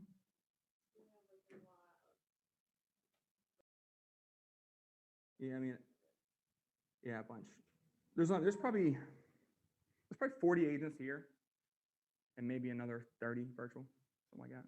It's probably about 70. All right. And,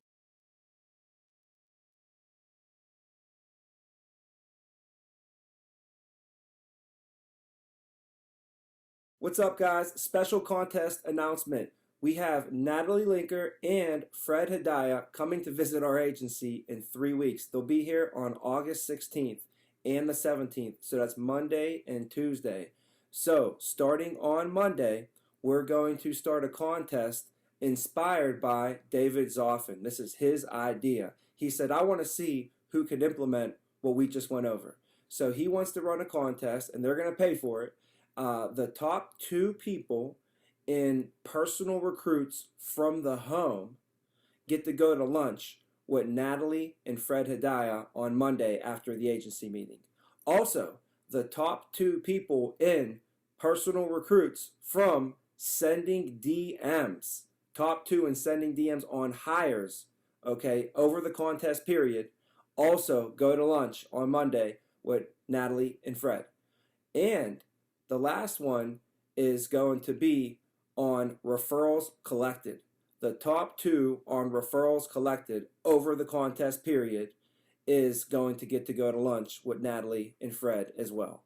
So that's going to be great because if you're the top, you're going to be hanging around with a bunch of other top people, and that's when you can have some iron sharpening iron. You're going to be with the vice president and our director. So you're going to really get to hang out and get some extra juice there. The contest is going to be starting on Monday, and it's going to end on Monday the 16th. So we have Monday the 26th of July till Monday the 16th of August. So it's a 3-week contest.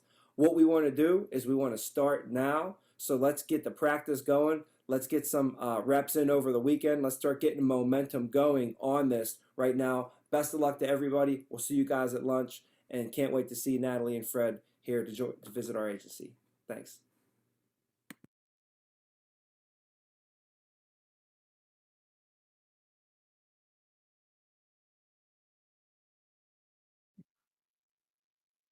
we're going to resume the recording. Okay.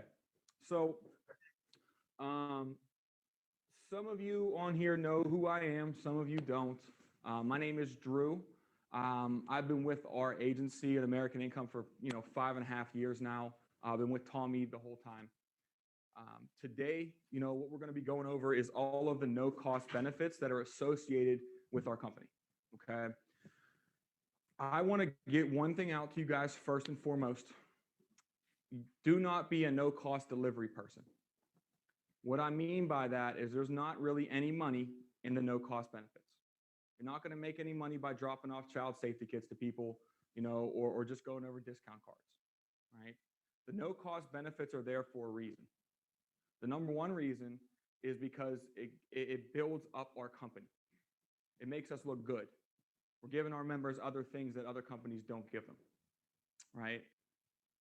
The other reason we do it is to dig for some information on our families so that we can use it later down the road in the actual presentation, right?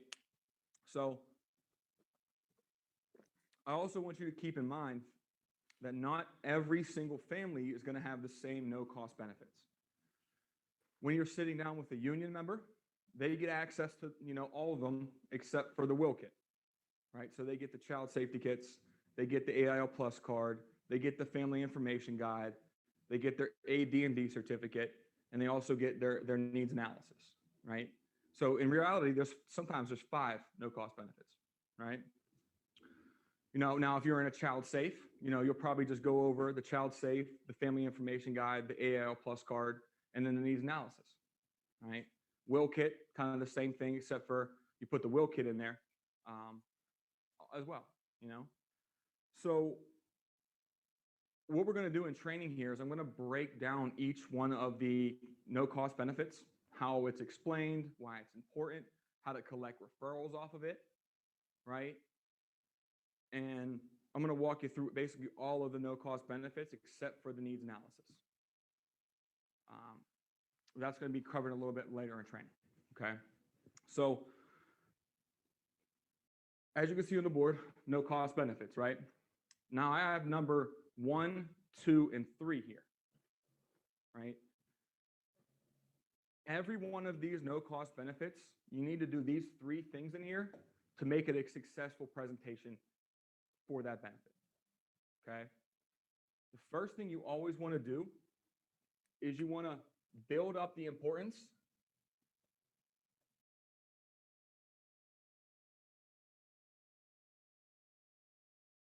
on why they need it, right? Build up the importance of that benefit. The second thing you got to do is give them a quick explanation on how it works.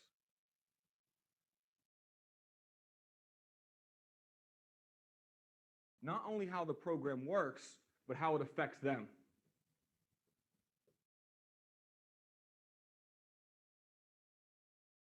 I don't know if it's an A or an E. Affects A because it happens to them, right? And then the third thing you're going to do is collect referrals.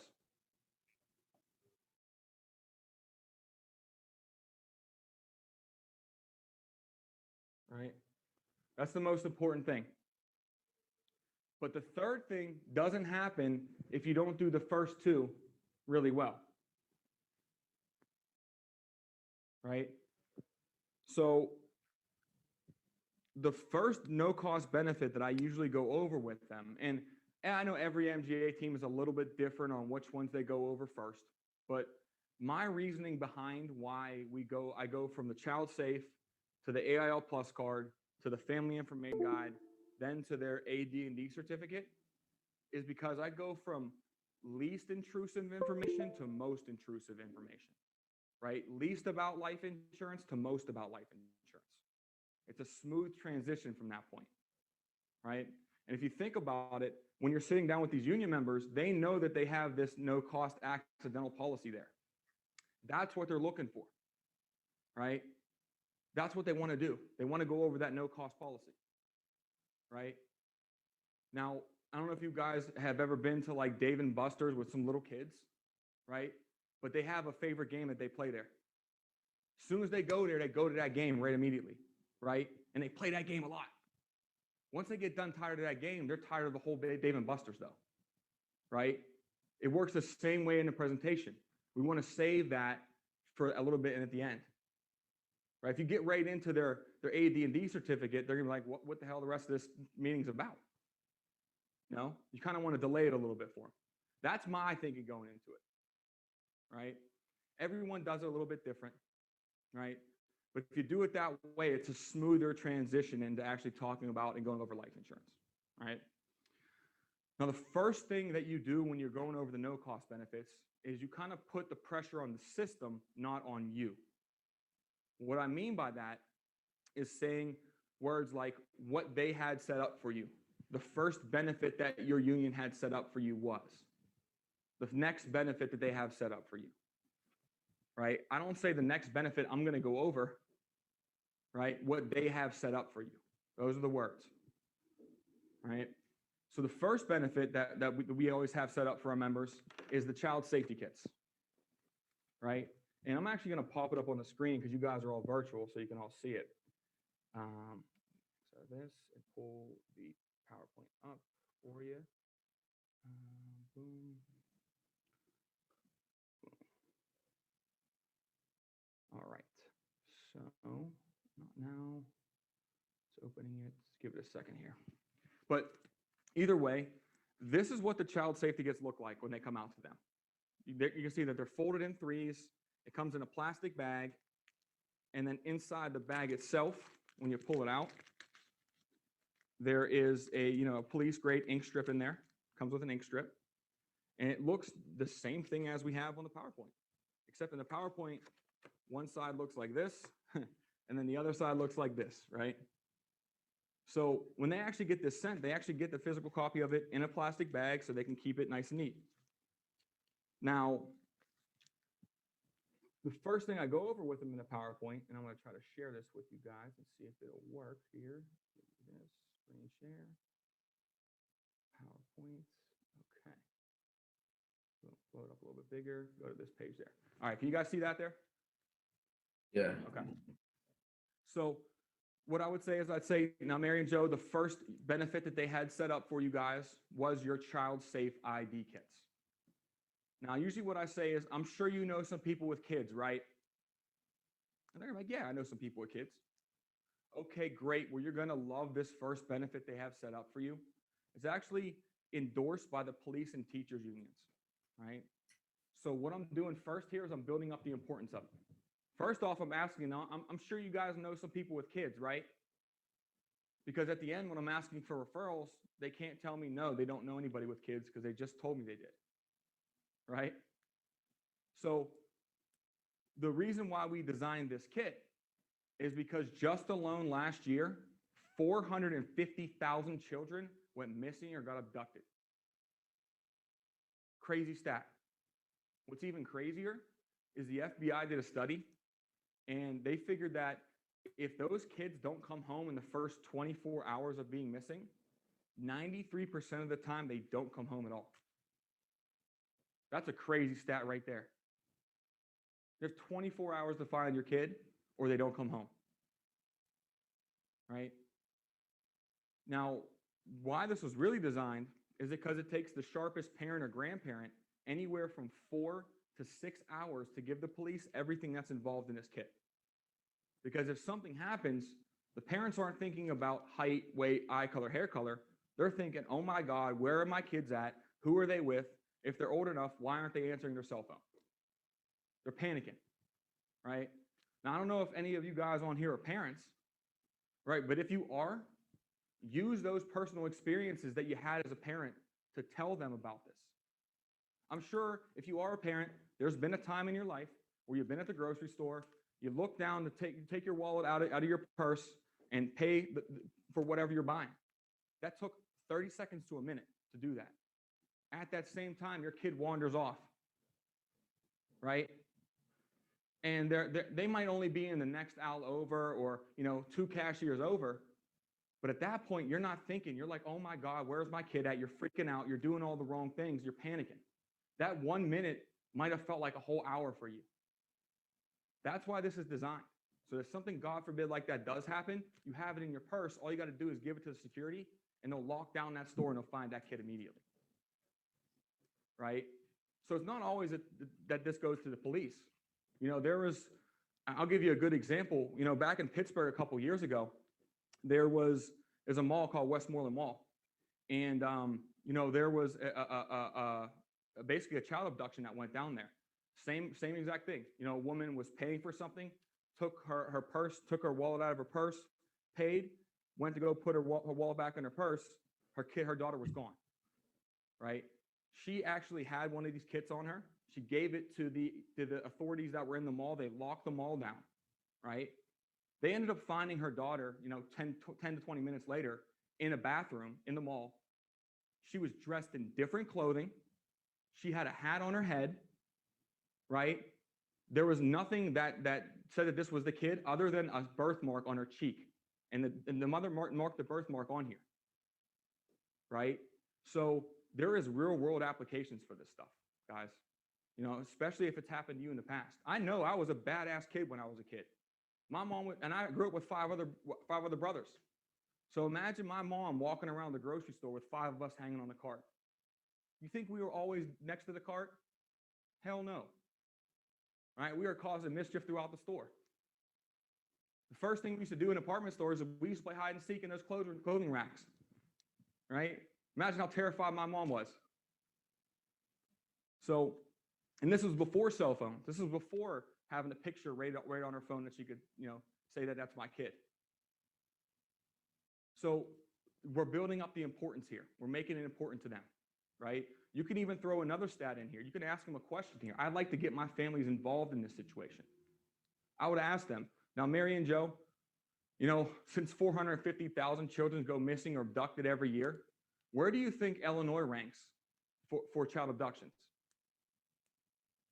Right? They'll give you some number. Illinois ranks number 9 for worst places for child abductions. Number 9. Not good, right?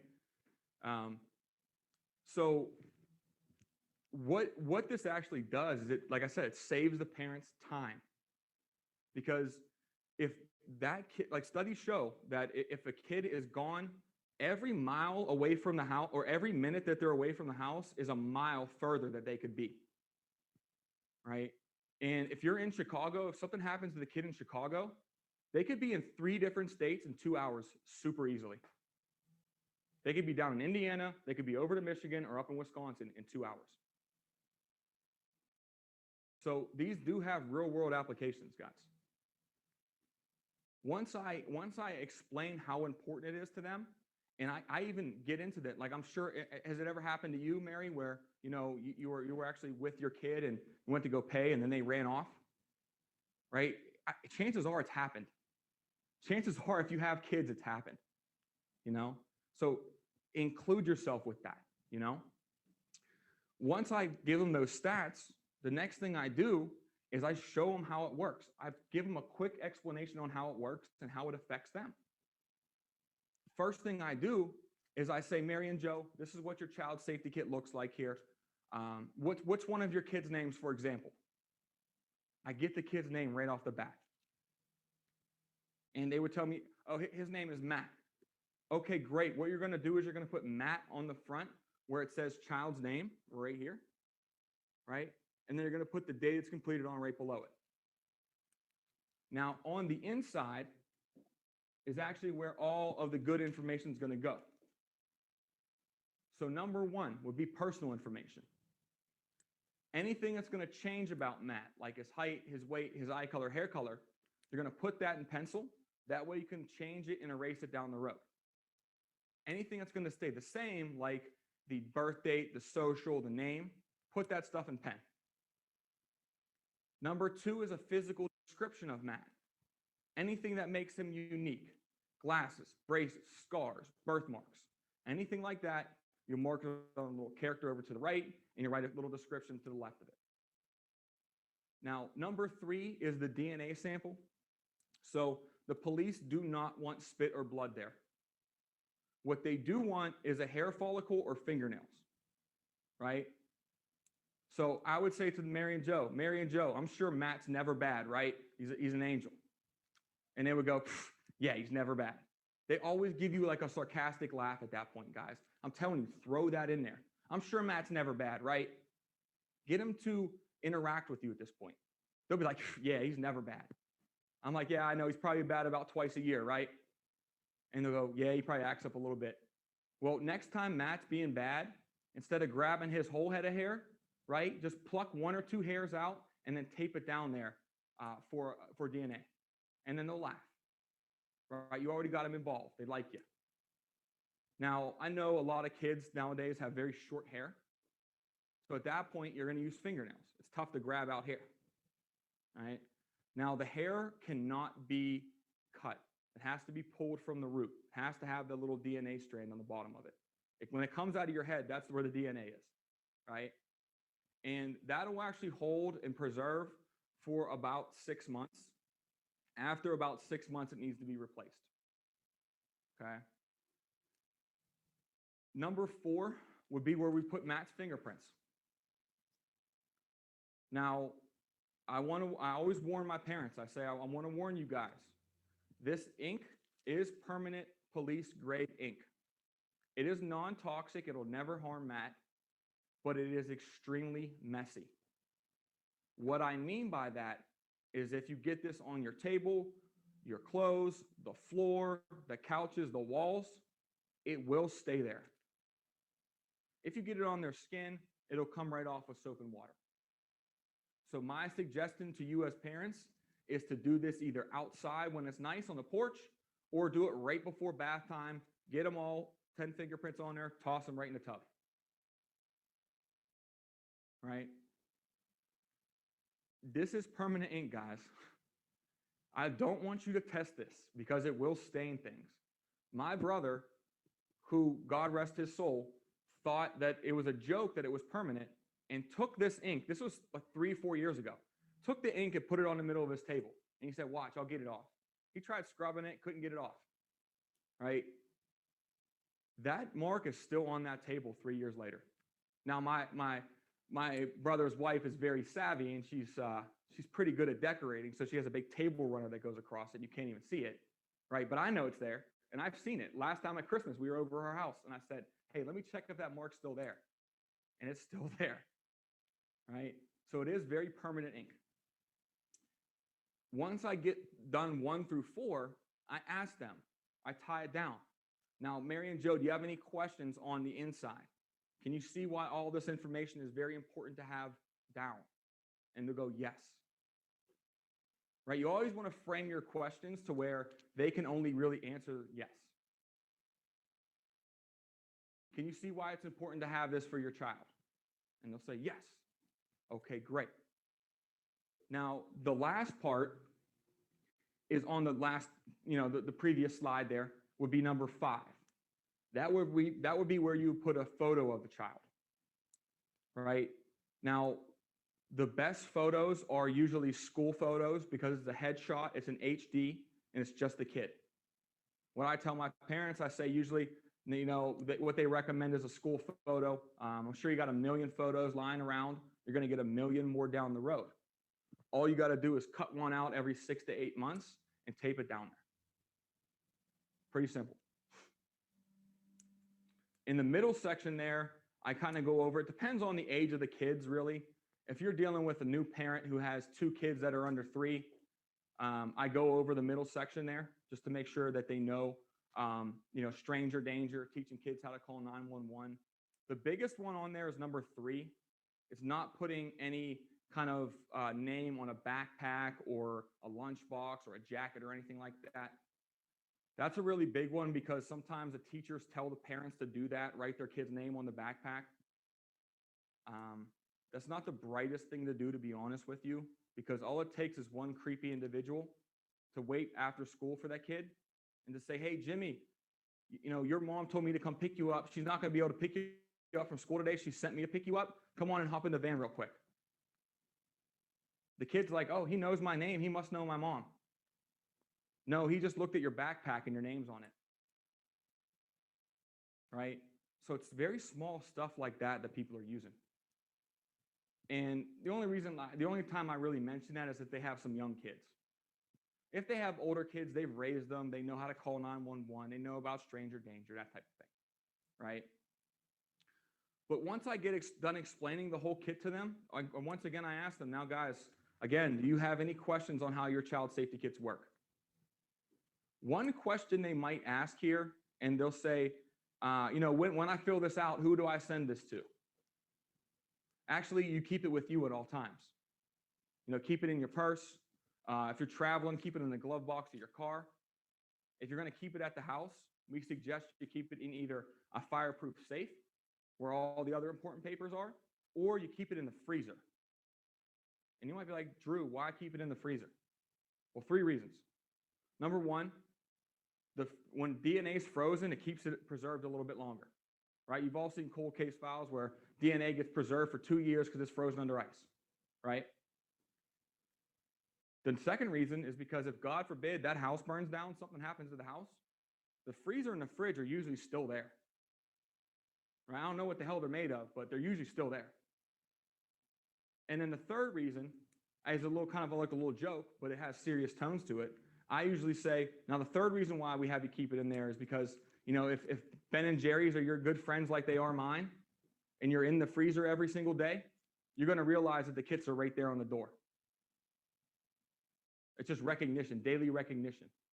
Like, how many times do you guys go into the fridge or freezer every single day? Quite a lot, right? So if you go into the fridge or freezer and you see that child safety kit's sitting there right next to the ice maker, and you see it every single day, if something happens, you're like, oh, I know exactly where that's at, and you grab it real quick. Right? So if they ask me where I keep it at, that's kind of where I would tell them. But typically, if you explain it very thoroughly like that with them, and make sure that you ask the question, do you have any questions on how this works?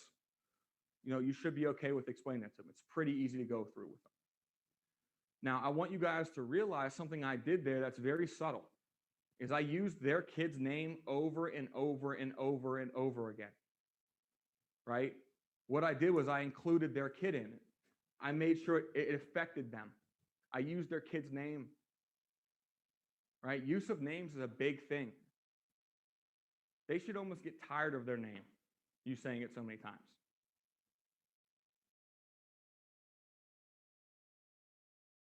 But now, do you guys have any questions on explaining the child safety kits or walking them through it or going over the stats in the beginning of it?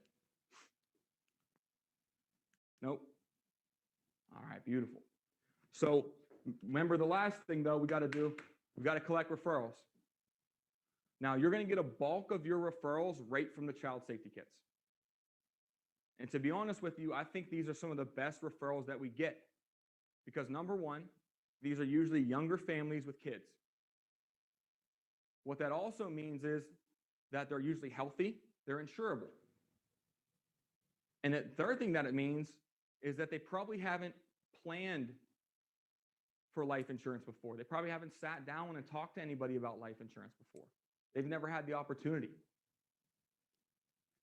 Right? So you're getting a young couple with insurable interest. Can't beat that. Can't beat that. Right? Now, in order to get the child safe referrals, there's a little bit of psychology behind it. The first piece of psychology is getting them to get their phone in their hands. Right? Why? Because if I asked you to tell me the number of your best friend, could you do that off the top of your head? Probably not, right? But all you have to do is go in your phone and look at their name and click their name, and it'll call them, right? So what I'm getting at is most people don't know numbers off the top of their head. They have to go into the phone. So the first thing we got to do is get the phone in their hands, right? So this is a little bit of control here, right? He who has control wins. This is another little small part where you're going to get control from them. You're going to say, Mary and Joe, last thing is I have some very important information for you to put into your phone. So what I need you to do, I need you to go ahead and, and open up a brand new contact in your phone and save it as child safe ID kits or child safe kits. And I'm going to give you this number. It's 1-800-742-6783. And you're going to save that number in your phone in case you lose these kits, in case you damage them, or if you have more kids down the road. You can always give that phone number a call, and they'll send more kits out to you for free. All right? And they'll go, okay, great, that's awesome. All right, so you got the number saved in your phone? They're like, yes, I do. I'm like, perfect. So this is actually where the police and firefighters, this is where they ask for your help, right? They're not asking for any monetary donations, so you don't have to worry about that, all right? But what they are asking, though, is that you do your part in the community by sponsoring a minimum of 10 of your closest family members or friends to receive their kits as well, right? Most people start with their family. They get their family protected. So I know that you told me that your brother lives 2 blocks away from you and he has some little kids as well. Let's start with him. Does he have a 773 number or a 312 number? Right? What I want you guys to realize in that aspect is that no one is really just going to open up their phone book and give you 10 names right then and there because you said, I need 10 names. You got to take the low-hanging fruit. You got to take the person that they talked about in the rapport building and use that as the first referral. You just got to assume it. Right? Now that goes to building good rapport, knowing about their family, knowing if they have nieces, nephews, that type of thing. You find that out in rapport, you can use that here. But if you skip through that part in rapport, didn't talk about their family at all, you're basically shooting in the dark at this point because you don't know where we're going. So you want to make sure that in rapport, you talk about their family. Right? And if you don't talk about their family, don't be surprised if you don't get any referrals because they don't trust you. That's the only reason they don't give you referrals here. There's 2 reasons. Either they don't trust you or you didn't find enough information out about them. Right? But in the script, if you read those words off the exact way that I read it, you're going to get referrals in every home. Now, a little bit of a key to that is making it fun for them. They got to be excited about this. If they see a need for it, they know other people that need it too. But if you're just, these are your child safety kits, this goes here, you got to be excited, right? Sales is the transfer of belief. If you believe in this, they will believe in this. Does that make sense? So once you get that first person down, you're going to coach them up to get the other 10. Right? People, you got to remember, people will generally give you half of what you ask for. So if you ask for 10, you could probably expect 5. You ask for 20, they'll probably give you 10. Right? So when they give you the first one, you say, okay, John, let's start with your brother, John. You said he had 2 kids, right? Okay, we'll get 2 kits out to him. Now, does John have a 773 number or a 215 number, whatever it is, you know? I would always ask that because it gets them started on the phone number. You're just assuming it, right? Once you get that first one down, you got to coach them up to get the rest though. All right, John, we're gonna take care of your brother first. We'll make sure he's number 1 on the list there. You can have 9 other spots. Who else is next? Your cousin Sally, we'll throw her at number 2. You got 2 down, 8 more left. Who else we got? Right? And the small psychology behind this, especially on Zoom, is when they're going through their phone, and if they're on Zoom, they can still go through their phone. They can back out of Zoom and go into the contacts. It will not close the Zoom meeting. So don't make sure they're not afraid of that. They can do that. Right? But what I really want you guys to do is when they're giving you, people, if they can still see you, just put your head down and act like you're writing. And don't look up at them until they stop. It's super awkward when I'm staring at you and I'm asking you for people and I'm just looking at you square in the face like this. Because you got to think what's going on in their mind. I'm giving this guy his name and number, he's writing it down, and then he's looking at me to give him more. I just keep my head down and they just assume that there's going to be more given. Right? Little small psychology behind that. So I even make it fun for them. You can do this. There's no rule against this. What I usually tell them is I say, hey, we're actually having a contest this week at the office. And, the people who get to protect the most kids with these child safety kits, the state director is actually taking us out for lunch next week. So right now I'm in second place, right? Can you help me out protect some more families with these child safety kits? Get me up to 10. That way I can win this contest. People will generally help you out. They generally will, especially if you build good rapport with them and they trust you. That'll get you a couple extra names. Small things like that, guys. Have fun with them. Hey, we're running a contest here, at the office, and whoever gets, whoever helps out 30 families this week with these child safety kits, gets to have lunch from the state director. He's buying us lunch, on Monday. You'll be surprised how many child safe referrals you get if you just use those words. Right? So that's basically it. All I got for the child safe. You guys have any other questions on child safe at all? No? Okay, good. All right. So the next benefit that they have set up for you, right, is the AIL Plus discount card. The next benefit they have set up for you is the AIL Plus discount card. First thing I tell them is that this is not insurance. This is not going to replace your current health insurance. This is designed to work above and beyond your current coverage. What this does, this takes care of anything you pay out of pocket for at the dentist, the pharmacy, the optometrist, the dentist, the chiropractor. Right? The next thing I do is I go to the next slide and I say, Mary and Joe, if this works, Jesus, what's going on here? Oh, goodness. Okay, there we go. So I say, Mary and Joe, these are some of the benefits that this card helps you provide. And you can see that it works at the pharmacy, the chiropractor, prescription glasses. What I do, so I build up the importance of it. What it does is it takes care of anything you pay out of pocket for. Next thing I'm doing is a quick explanation on how it works and how it affects them. So the next question I ask is, Mary and Joe, do you guys take any prescription medications? If they say no, I'm like, okay, great. In the back of my mind, I know they're pretty healthy. So I know that going through the underwriting should be pretty easy if they don't have any medical issues. We're on pace, right? If they're like, oh man, yeah, I take a lot of prescriptions. I'm at the pharmacy every day.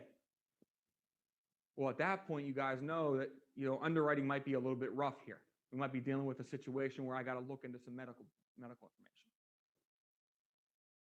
A big one to talk to them about right there is glasses, right? Especially if you wear glasses. Like I wear glasses. Most of my members, most people wear glasses or contacts. At this point, I just ask them, now, Mary and Joe, do you guys wear contacts or glasses or anything like that? They're like, yeah, I wear glasses. Okay, great. Well, this can actually save you anywhere from 20 to 60% on your contacts and glasses. This card works, guys. You can sign up for this yourself too, and I recommend you signing up for this.